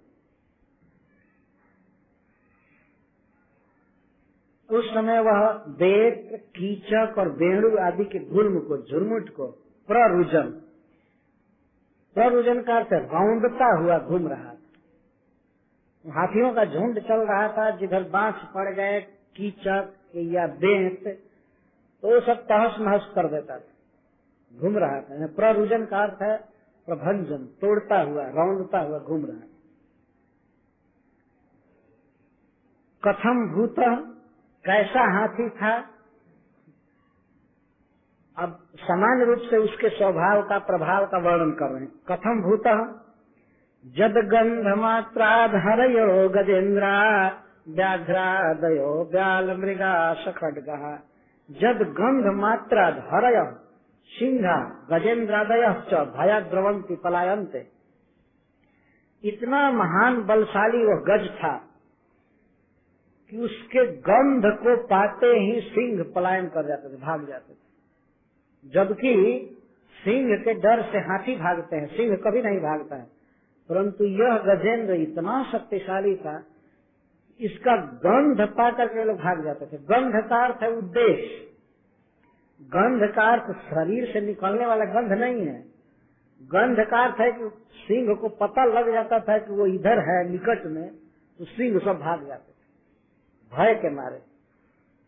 ये उस गजराज के प्रभाव का वर्णन किया गया है। ऐसा हाथी आज तक नहीं हुआ, इतना बलवान था वो, बहुत बड़ा बलवान। तो जदगंध मात्रा हरय, सिंह भाग जाते थे, गजेंद्रा और बड़े बड़े हाथी जो दूसरे जुट के पालक थे वे भाग जाते थे भय से, गजेंद्रा। व्याघ्रादयो, और व्याघ्र आदि पशु भी भाग जाते थे, बाघ सिंह सब भाग जाते थे। व्याल मृगा, और बड़े बड़े सर्प अजगर आदि जो हाथियों को निगल जाते हैं, वे लोग भी इसका पता पाते ही भाग जाते थे। और मृगा और भी पशु, सखड्गा, खड्ग, गैंडे आदि भाग जाते थे। महोरगा, बड़े बड़े सर्प, और गौर कृष्ण एक बहुत ही शक्तिशाली जानवर होता है, सरभ, चमरी आदि, ये सब भाग जाते थे इसके भय से। कहने का आशय यह है कि यह गजेंद्र बहुत शक्तिशाली थे और बहुत ओजस्वी, बहुत तेज था। उस वन का एक प्रकार से यही राजा था। उस पर्वत पर सबसे शक्तिशाली जानवर यही, और जो अल्प शक्ति वाले छोटे छोटे जीव थे सब निर्भय घूमते थे, उनको इससे भय नहीं लगता, क्योंकि गजेंद्र कभी भी छोटे जीवों को नहीं मारते। कौन कौन आनंद से घूमते थे? वृका, बराहा, महिषर्क्ष शल्या, गोपुच्छ शाला, वृक मर्कटाश्च, अन्यत्र क्षुद्रा हरिणा शशादयः, चरंत भीता जदनुग्रहेण। गजेंद्र के अनुग्रह से, इनकी कृपा से, और छोटे छोटे जीव निर्भय घूमते थे, क्योंकि और सब तो भाग जाते थे बलवान और हिंसक जंतु, तो वे सब आनंद में रह रहे थे। एक प्रकार से सुखदेव गोस्वामी यह कह रहे हैं, यह एक बहुत ही सुंदर राजा की तरह था जिसकी शरण में और जीव निर्भय थे। चरंती अभीता, निर्भय होकर के विचरण कर रहे थे। कौन कौन? वृक, बराह, सुअर, भैंस और भालू, सल, गोपुच्छ शाला, वृक मर्कटाश्च। गोपुच्छ, साला और वृक, बानर, हरिण और शशाद, खरगोश आदि, ये कभी नहीं डरते थे, केवल इतनी मर्यादा रखते थे कि अन्यत्र चरंती, गजेंद्र की दृष्टि को बचा करके घूमते थे, तो राजा के सामने नहीं आते थे। कहने का आशय ये, बस केवल गजेंद्र की दृष्टि नहीं पड़ती थी। वो जानते थे कि यहाँ पे खरगोश खेल रहा है, इधर सुअर है, इधर भैंस है, वो किसी को तंग नहीं करते, लोग निर्भय रहते थे। लेकिन अन्यत्र चरंती, अन्यत्र से तात्पर्य सिद्धेश्वर स्वामी जी कहते हैं तब दृष्टि पथम त्यक्त्वा चरंती, बस दृष्टि पथ को छोड़ करके चल करते। जैसे मान लीजिए गजेंद्र चल रहे हैं तो इनके सामने वे नहीं आते थे, छिप करके ऐसे रह जाते थे बस, लेकिन निर्भय घूमते। जैसे राजा है तो एक राजा से राजाओं को भय होता है, सामान्य व्यक्ति को नहीं। तो उसी तरह से गजेंद्र से बलवानों को भय रहता था, और छोटे छोटे जीव बड़े सुख से विचरण करते। यह भी गजेंद्र के एक सुखद स्वभाव का वर्णन किया जा रहा है। वास्तव में एक भक्त थे पूर्व जन्म में। अतः इस वन में निवास करने पर जो छोटे छोटे जीव थे सभी सुखी थे। और तो क्या अन्य बलवान जीवों को दुख देते थे? नहीं, वे अपने आप इनका उद्देश्य पाते इनके गंध मात्र से भाग जाते थे। इनका दोष क्या है? ऐसा नहीं हो कभी युद्ध हुआ हो, कोई सामने आया हो, ऐसी कभी संभावना नहीं रही। गंध मात्र से भाग जाते थे। अथवा एक टीकाकार अर्थ किए हैं कि मान लीजिए गजेंद्र पूरब दिशा में खड़े हैं और पूर्वैया हवा चल रही है और कोई जीव पश्चिम में है और गंध मिला, इनके गंध को लोग पहचान जाते थे। जो इनके गाल से मध छूटा था तो उसकी स्पेशल गंध होता है, तो उसको सूंघते ही सिंह आदि बहुत दूर भाग जाते थे, कहीं आ न जाए। ऐसे गजेंद्र किसी को कभी मारे नहीं, लेकिन इनका ऐसा प्रताप था कि वे हिंसक जीव से भाग जाते और छोटे छोटे जीव सुख से विचरण कर रहे थे। यह इनके स्वभाव का वर्णन है। इसलिए अनुग्रहेण, यहाँ अनुग्रह शब्द बता रहा है कि गजेंद्र मानो सबको अभय दान दिए थे, तुम लोग अन्य लोगों से मत डरो। जैसे हरिण, तो हरिण तो हमेशा बाघ से डरते हैं, सिंह से डरते हैं को मार करके खा जाएगा। लेकिन जदनुग्रहेण, जस्य गजेंद्रस्य अनुग्रहेण कृपया अभीता चरन्ति, निर्भय विचरण कर रहे थे। निर्भय का अर्थ केवल यह नहीं है कि गजेंद्र से नहीं डरते थे, और भी जीवों से अब उनको भय नहीं था, केवल गजेंद्र की उपस्थिति से। यह है भक्त का स्वभाव। उनके वहां रहने से और जीव सुखी थे। अब सुनिए उनकी वह उस दिन की कथा को जिस दिन इन्हें ग्राह पकड़ा। सघर्म तप्ता करिभिः करेणुभिः वृतो मदच्युत कलभैरनुद्रुतः गिरिं गरिम्णा परितः प्रकम्पयन् निषेव्यमाणो लिकुलैर्मदाशनैः। पुनः कीदृश, फिर से वर्णन कर रहे हैं गजराज कैसे थे। एक दिन की बात थी, सघर्म तप्त, एक दिन में घाम से तप्त हो गए। घर्म का अर्थ पसीना, इसको भोजपुरी में हाउल कहते हैं, घर्म तप्त। और ऐसा कारण हुआ कि त्रिकूट पर्वत के जो शिखर बड़े बड़े थे और चट्टाने थी, तो कहीं से सूर्य का प्रकाश टकरा करके और बहुत तेज आ रहा था। आप लोगों ने देखा है एक प्रकार का शीशा जो जिसमें सूर्य की किरणें पुंजीभूत होकर के रुई को या कपड़ा को जलाने लगती, तो कुछ ऐसा स्थान था जहाँ पर सूर्य की किरणें पुंजीभूत हो जाती थी एक जगह, और वहां से बहुत कड़ी आंच आ रही थी। पर वो हाथी बेचारा समझ नहीं रहा था कि ऐसा कैसे हो रहा। तो बहुत गर्मी हुई, पसीना छूटने लगा, तो तप्त लिखा गया, दुखी हो जाना। सघर्म तप्त, बहुत दुखित हो गया गजेंद्र। और इसके साथ ही साथ जितने भी उसके साथ हाथी थे, गजेंद्र थे अपने जुट के, वे सब घर्म तप्त हो गए, सब व्याकुल हो गए। एक तो गर्मी लग रही थी और दूसरे बहुत जोर की प्यास लगी, सबको प्यास से छटपटाने लगे। यह अकस्मात भगवान की ही लीला है कि सबको प्यास लग गई और सब घाम से व्याकुल हो गए।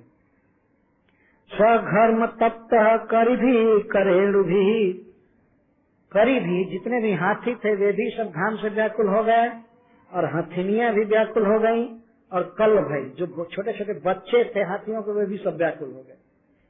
गजेंद्र के अलावा और 3 प्रकार के लोग हैं वहाँ पर, हथिनियां और इनके ही समान बलवान वाले हाथी और छोटे छोटे बच्चे। हाथियों का समुदाय पूरा संग संग चलता है, छोटे छोटे बच्चे भी चलते हैं, उनको कलभ कहते हैं।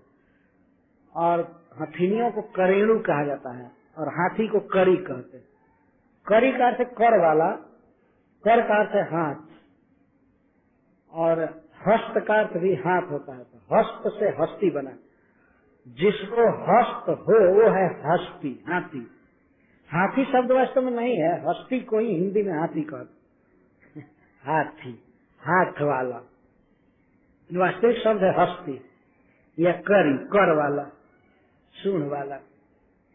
तो जितने भी हाथी या हथिनियां या छोटे छोटे बच्चे थे सब घर्म तप्त हो गए और सबसे ये घिरा हुआ था और बहुत जल्दी जल्दी चलने लगा सरोवर की खोज में। गिरिम गरिमणा परितः प्रकंप निषेध मानो लिकुलय मदास में।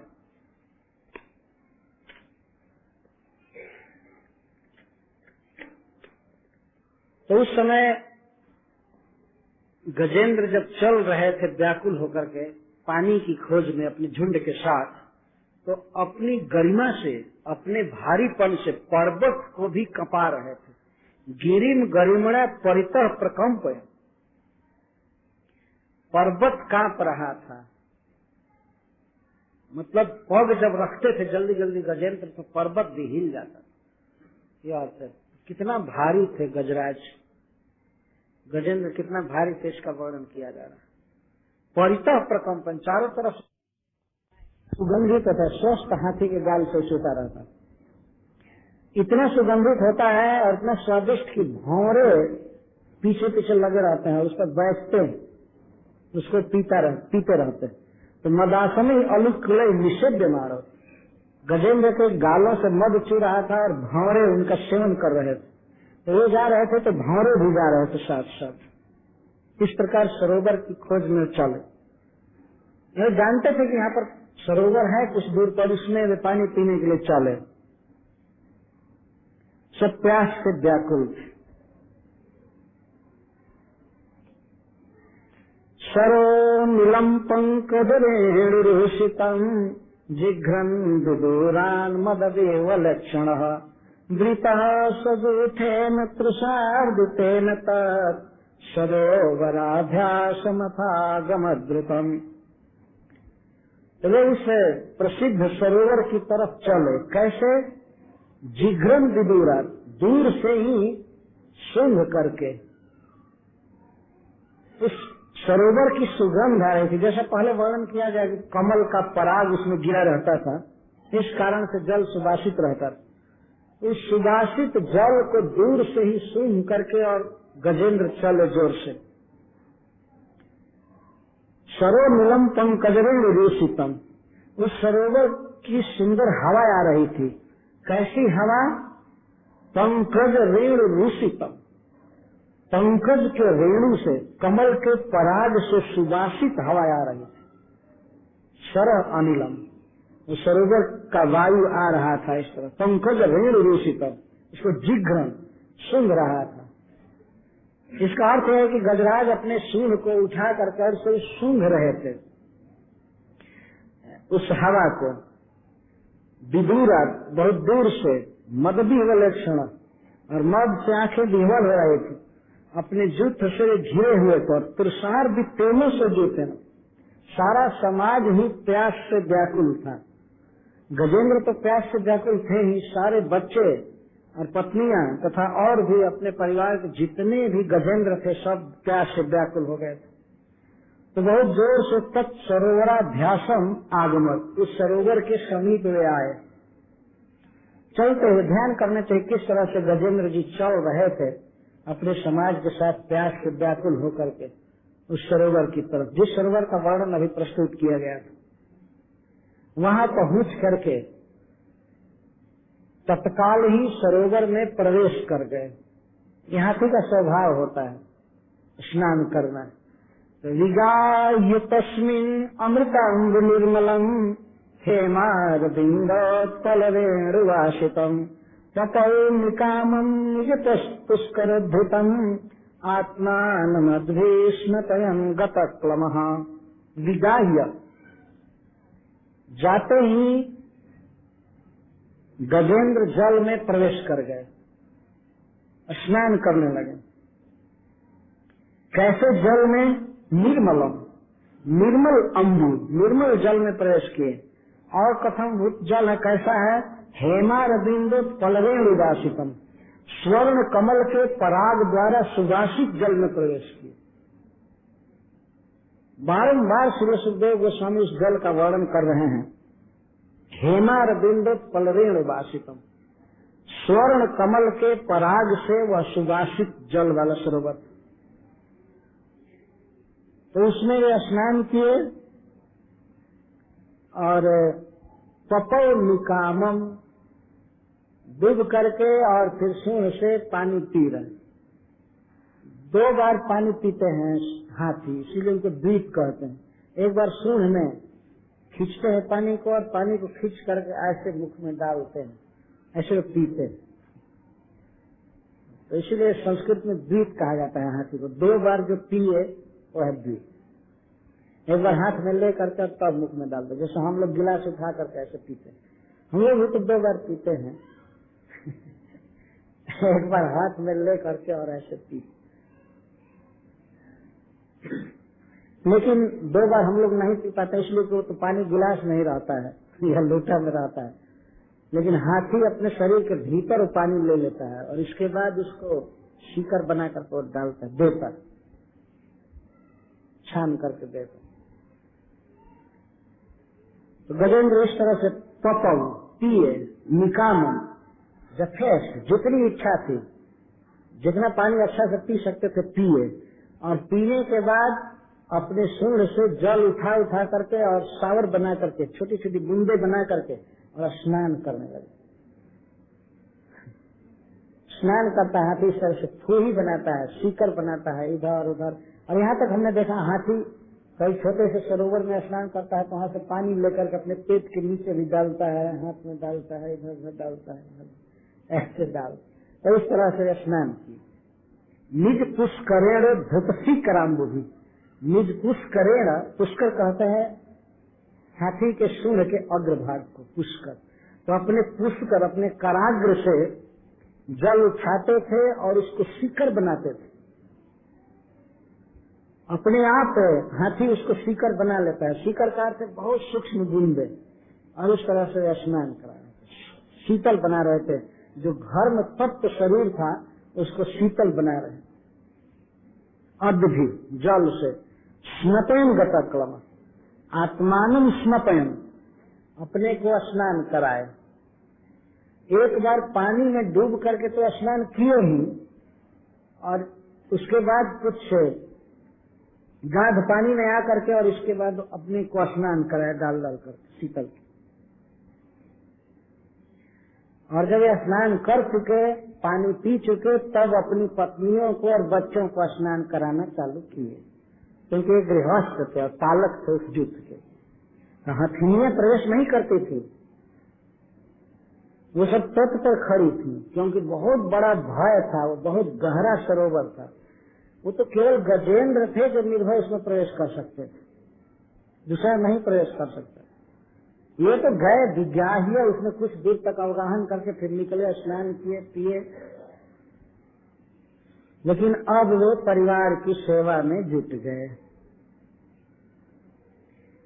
श्री सुखदेव गोस्वामी विशेष रूप से इसका वर्णन कर रहे हैं। जब स्नान जब किए, पानी पिए, तो गतक क्लमा, थकावट चली गई, घाम का जो दर्द था, जो दुख था, सब चला गया इनका, सुखी हो गए। और तब अपने परिवार को स्नान कराना, पानी पिलाना चालू किए। ये बच्चे तो पानी भी नहीं पी सकते थे, डरते थे नक्र से, मगर से डरते थे।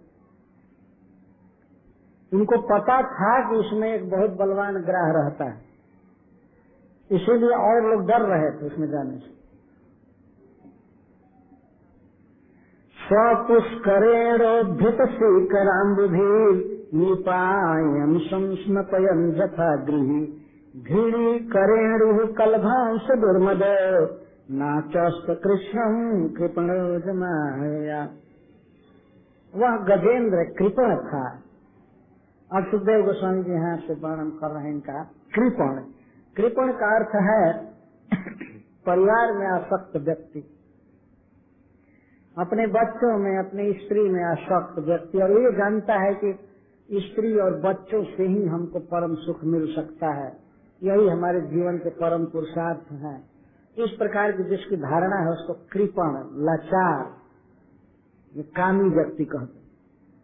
तो गजेंद्र कृपण था, वो जानता था कि परिवार की सेवा करके, परिवार में रहकर कहीं मैं सुखी हो सकता है। और ऐसी स्थिति क्यों थी? क्योंकि अज माया, भगवान विष्णु की ऐसी माया है, सभी जीव इस माया में डाले गए हैं, गजेंद्र ही नहीं। कितने कितने गजराज भरे पड़े हैं जो अपने पत्नी की और बच्चों की सेवा में लगे रहते हैं। और भगवान का एक माला जप नहीं करते। चाहे न घर घर में गजराज भरे पड़े और काम में दक्ष हैं, लेकिन कहिए कि एक माला जप कीजिए तो बस उनकी नानी मर जाती है, अब वो जप नहीं कर पाते। बहुत सरल है, सुगम है, लेकिन नहीं हो पाता। और परिवार के लिए काम करना हो तो रात दिन एक कर देते हैं काम करने। अज माया, अजन्मा भगवान की ऐसी माया है, क्या कहा जाए। स्नेह के बंधन में भगवान सबको बांध दिया है और परिवार के पालन में व्यक्ति अभी नहीं देख पाता है कि उसका जीवन व्यर्थ चला जा रहा है। एक दिन परिवार छूट जाएगा, फिर दूसरी जगह दूसरे स्थान पर जन्म होगा। इस बात को कृपण व्यक्ति नहीं समझ पाता। परिवार के साथ रहना चाहिए, परिवार की मदद भी करनी चाहिए, लेकिन व्यक्ति को ये समझना चाहिए कि परिवार के साथ हमारा संबंध क्षणिक है, अनित्य है, कोई नित्य संबंध नहीं। पहले मैं इस परिवार में नहीं था और कुछ वर्ष के बाद चला जाऊंगा, परिवार ऐसे चलता रहेगा। बहुत काल से परिवार चला आ रहा है। तो जो व्यक्ति इस तरह से परिवार लंपट होता है, परिवार में आसक्त होता है और अपने जीवन का उद्देश्य भगवत भजन नहीं करता, खो देता है उसको, तो उसको कृपण कहा गया है। भगवान की माया में पड़ करके वो इस प्रकार का आचरण करता है। तो गजेंद्र भी इसी तरह से थे, जो स्वयं पानी पी लिए और स्नान कर चुके, इसके बाद वे लगे स्नान कराने। सो पुष्करेण धृत शीकराम्बु, अपने सूंड से पानी उठा करके और पिलाए पहले सबको, सबके मुख में डालते, स्त्रियों के मुख में भी। ऐसी बात नहीं थी कि वे पानी पी नहीं सकते थे, सब जगह वो घड़ियाल थोड़े आया था वहाँ वो मगर सब जगह नहीं था। वो चाहते तो पानी पी सकते थे, लेकिन इतना बच्चों से प्यार था कि वे न उठा पाए और वो गजराज ही उठा करके पानी पिला रहा था। तो सैकड़ों लोग थे, उनको पानी पिलाने में उसको मेहनत पड़ रही थी, फिर भी इतना उसको सुख मिल रहा था परिवार की सेवा में, उस परिश्रम को परिश्रम गिन ही नहीं रहा था, उसको आनंद मान रहा था। उठा करके पानी और पिलाया। जब पानी पिलाया ये तो किया ही, और इसके बाद पानी ले करके शीकराम्बु भी सीकर बना करके अपनी स्त्रियों को और बच्चों को स्नान कराना चालू किया। अब तो केवल पानी ही डालना है, तो देह तो मल नहीं सकते थे वो हाथनी हो चाहे हाथी के बच्चे हो, देह मलना जानते नहीं, केवल जल डालना है, शीतल करना है शरीर को। तो गजेंद्र बारी बारी से लगे स्नान कराने। कैसे चालू किए थे उसको बता रहे। स्वपुष्करेण धृत शीकराम्बु निपानयन संस्मतयन यथा घृणी करेणु कलभांश दुर्मत। घृणी जिसमें घृणा है उसको घृणी कहते हैं। घृणा का अर्थ स्नेह, स्नेही गजराज, स्नेह था। और सबसे पहले किसको पानी पिलाया और स्नान कराया? अपने पत्नियों, बच्चों को बाद में। अगर हो सकता है संस्कृत के छंद को पूरा करने के लिए पहले करेणु शब्द का प्रयोग कर दिया गया। करेणु और कलभांश, कलभ का तो बच्चे। तो पत्नियों को पानी पिलाया, पत्नियों को स्नान कराया। तो एक एक पत्नी को स्नान कराने में उसको कम से कम 10 मिनट लगता होगा। ऐसे सैकड़ों स्त्रियां थी, बच्चे तो हजारों थे। कितना मेहनत किया हो। सुखदेव गोस्वामी इसी को कर जथा गृही, जैसे परिवार वाला गृह वाला करता है। कभी बच्चों को और स्त्रियों को लेकर चलने में बहुत परिश्रम पड़ता है, लेकिन फिर भी गृहस्थ क्या करे, सब दुख सह करके उसको ये खरीद करके दो, उसको यहाँ ये खिलाओ, उसको पानी पिलाओ। गर्मी के दिन में कोई परिवार लेकर के चले तो उसको गजराज जी की याद आ जाएगी यहाँ पानी लाओ, पानी दो, ये करो वो करो, स्वयं ही बच्चों को पिलाना पड़ता है।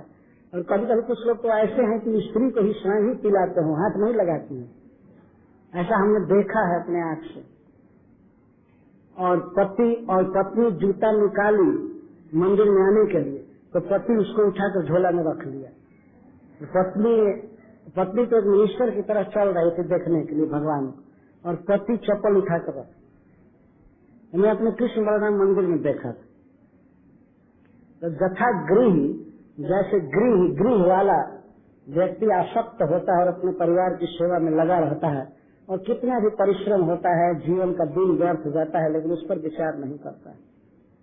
उसकी भावना रहती है कि हमारी है, ये बच्चे हम पर डिपेंड हैं, हमारे आश्रित है, ये करना हमारा धर्म है। और भजन करना दूसरे का धर्म है ना। और जब माला जपने के लिए कहा जाएगा तो कह देंगे ये दूसरे का धर्म है, ले जाकर दूसरी जगह दे दो। इस तरह से गृहस्थ लोग भूले रहते हैं।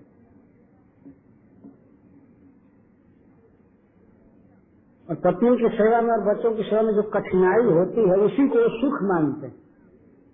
अगर पत्नी उठा करके एक चप्पल मार दे तो उसको तो फूल जैसा माने, वो तो ये कोई चोट नहीं लगी। ऐसे भी हैं स्त्रैण लोग इस संसार में। सेवा करनी चाहिए लेकिन अति नहीं करनी चाहिए कि ऐसा फंस जाए कि अब ये सेवा में बेचारा लगा हुआ था, सेवा में लगा था, अगर 1 घंटा 1.5 घंटा करके सेवा वो चला गया होता तो इसका पैर नहीं पकड़ा गया होता। लेकिन अब वो लगा अपनी मस्ती दिखाने, खड़ा होकर के जल में प्रवेश करके निर्भय और स्नान करा रहा है, ये कर रहा है, तब तक पैर पकड़ लिया। करो परिवार की सेवा। इसी तरह से परिवार की सेवा में लोग लगे हैं, तब तक कोई हार्ट अटैक, कभी कुछ हो जाता है, लेकर के अस्पताल भागो, नौकर पकड़ लिया, लेकिन अब क्या, कितना दिन अस्पताल लेकर भागेंगे। एक दिन तो परिवार को छोड़ना ही, विदा हो जाएंगे। मनुष्य के पास वास्तव में बहुत बड़ी शक्ति है भजन करने की। आंख है, कान है, हाथ है, जिह्वा है, लेकिन इन समस्त इंद्रियों का विनियोग वो अपने परिवार की सेवा में किया है। यह बात बिल्कुल सत्य है। कुछ भक्तों को छोड़ करके बाकी आप विचार कीजिए, संसार के लोग किस काम में व्यस्त हैं। केवल परिवार की सेवा, परिवार का पोषण। कुटुम्ब पोषाय दियम निजाय न बुद्ध तीर्थम विहतम प्रमत्ता। प्रहलाद महाराज कहते हैं कि कुटुम्ब का पालन करने में ही सब लोग व्यस्त है और जीवन का वास्तविक सुख, वास्तविक लक्ष्य विहत हो रहा है, इस पर वे विचार भी नहीं करते। तो सुखदेव गोस्वामी यहाँ पर उदाहरण देते हैं जथा गृही।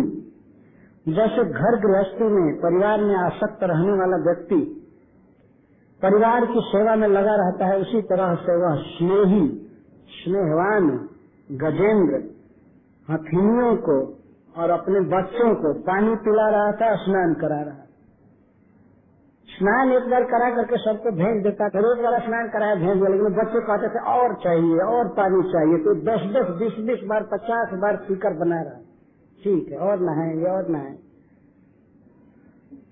काम भर स्नान करा करके छोड़ देना चाहिए था पानी पिलाकर, लेकिन वो तो इसमें आनंद ले रहा था। जथा गृह तम तत्र कश्चि मृतदैव चोदितो ग्राहो बलीयां चरणे रुषाग्रही जदृच्छैवं व्यसनं गतो गजो जथा बलम सोति बलो विचक्र में। इस प्रकार से गजेंद्र अपने परिवार की सेवा में लगे हुए थे। इस तरह से करते थे, कभी स्नान कराते थे, पानी पिलाते थे और कभी फिर पानी में चले जाते थे, फिर निकलते थे, फिर स्त्रियों और बच्चों का स्नान करा रहे थे, पानी पिला रहे थे। इससे लाओ चाहिए और पियोगे और नहाओगे, तो नहाने के लिए घाम से तप्त थे ही, बहुत उत्सुक थे नहाने के लिए। लेकिन सुखदेव गोस्वामी कहते हैं तम तत्र कश्चित् मृत दैव चोदितो। हे महाराज परीक्षित, दैव के द्वारा, ईश्वर के द्वारा प्रेरित कोई बलवान ग्राह क्रोध में चरण पकड़ लिया। यहाँ रुषा का अर्थ यह है, वो पहले नहीं पकड़ना चाहता था, लेकिन गजेंद्र का यह विहार जब देखा, निर्भयता, तो उसको सहन नहीं हुआ और वह क्रोध से चरणे ग्रहित, चरण को पकड़ लिया, एक पैर को पकड़ लिया जोर से। तो पानी में रहने वाला जानवर और भी बलि, बहुत बलवान था। इसमें श्री सुखदेव गोस्वामी कहते हैं बलि, बलि का अर्थ बल वाला, महान बल वाला, और दैव चोरिता का अर्थ दैव प्रेरित। वास्तव में ईश्वर प्रेरित किया था उसको, जो साधारण ग्राह नहीं था। इसने चरणे अग्रहित, चरण को पकड़ लिया। जब चरण को अकस्मात पकड़ लिया तो एकाएक चिघाड़ा वो गजराज, अपने स्वर में, हाथी के स्वर में हाय आह किया और इसके बाद जोर लगाया। जोर लगाए तो एक बार तो ग्रह को खींच लिया बाहर, लेकिन इसके बाद जब ग्रह अपना जोर लगाया तो इसको पानी में जाना ही पड़ा। जथा बलम, जितनी शक्ति थी गजेंद्र में उतनी शक्ति वो लगा दिया अपने को खींचने के लिए जल से बाहर। और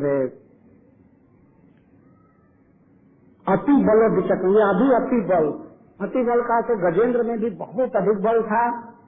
यह अपने बल को लगाया, खींचा, लेकिन नहीं खींच पाया, बाहर नहीं कर पाया।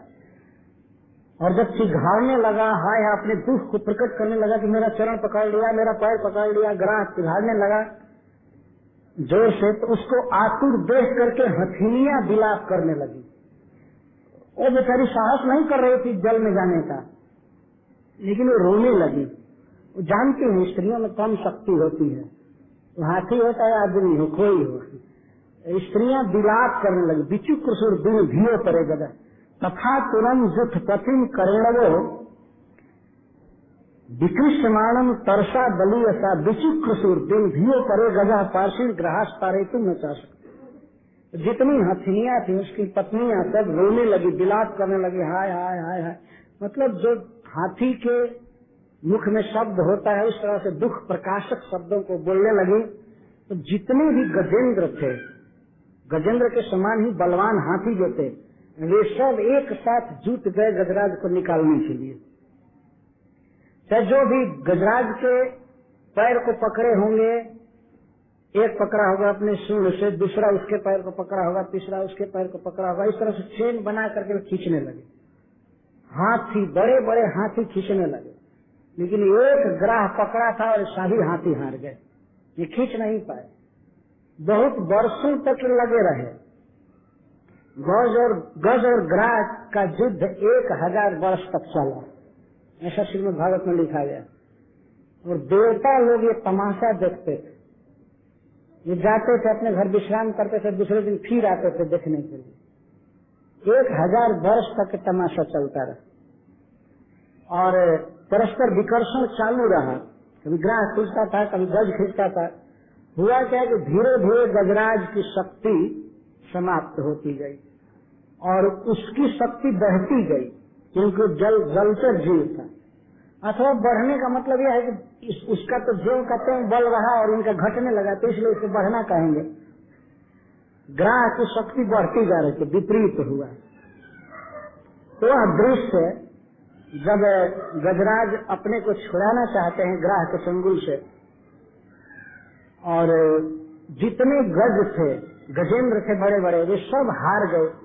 कई वर्ष तक बेचारे लगे रहे लेकिन नहीं छूटा। तो अब क्या करे, ये भी छोड़ छाड़ करके गए जंगल में, कुछ चर लेते थे, चर करके आते थे, फिर प्रयास करते थे, लेकिन नहीं छुड़ा पाए। जब गजराज नहीं छुड़ा पाए तब बेचारी हथिनियां जा करके लगी, मरता क्या नहीं करता, और सोची कि पति को ग्राह खींच रहा है और दूसरे लोग हार गए, तो ये लगी खींचने, लेकिन वे बेचारी क्या खींच सकती थी।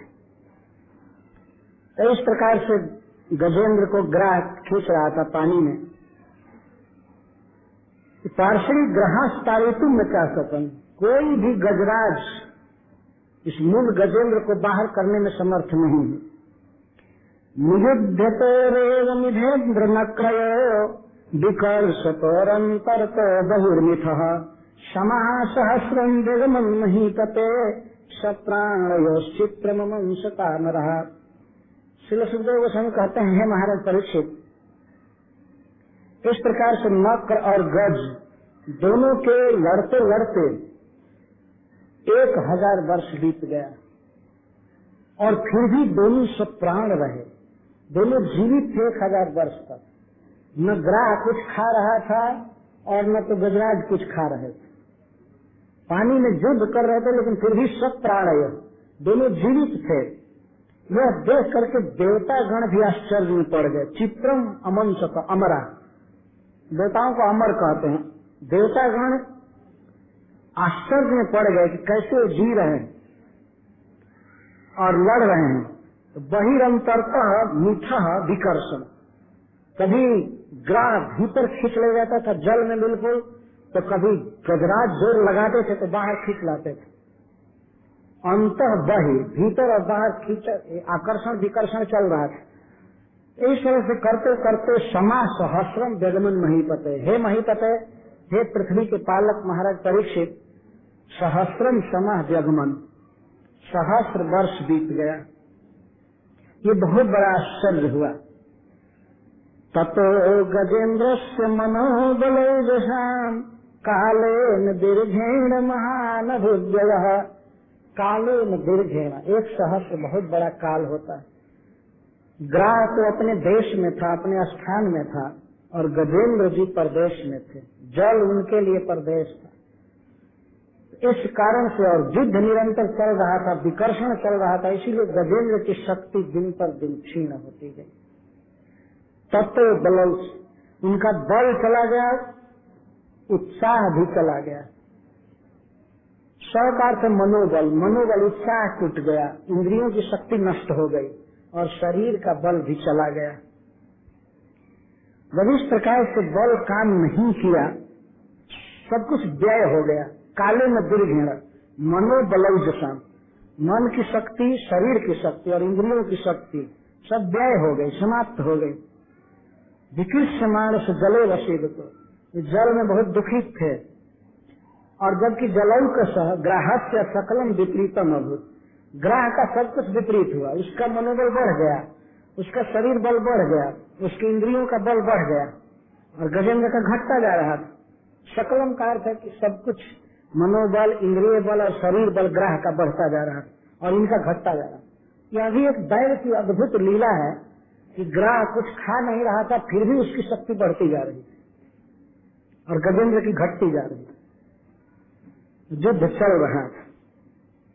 इस प्रकार से जब गजेंद्र प्राण संकट में पड़ गए और उन्होंने देखा कि बड़े बड़े गजेंद्र हमारी रक्षा नहीं कर पाए, तो बेचारी हमारी पत्नियां क्या मेरी रक्षा करेंगी। उसी समय अकस्मात उनके हृदय में ये बुद्धि आई, अकस्मात उन्हें ये ज्ञान हुआ कि ये मुझे नहीं बचा सकते हैं।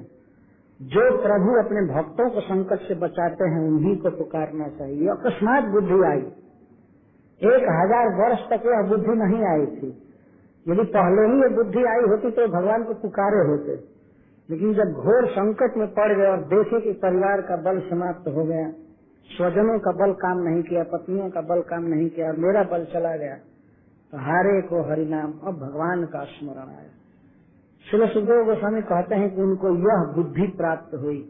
इस प्रकार की समझ, इस प्रकार की बुद्धि आना बहुत बड़े भाग्य की बात है। वास्तव में कोई मनुष्य अपने जीवन में यह बात पहचान ले कि भगवान कृष्ण ही हमारे रक्षक हैं, हमारे बंधु हैं, हमारे अपने हैं, और अपना कहे जाने वाले लोग हमारा कुछ भी नहीं कर पाएंगे, वास्तव में कृष्ण ही सब कुछ करेंगे, तो यह बहुत बड़ा भाग्योदय है, बहुत बड़ी बुद्धि है।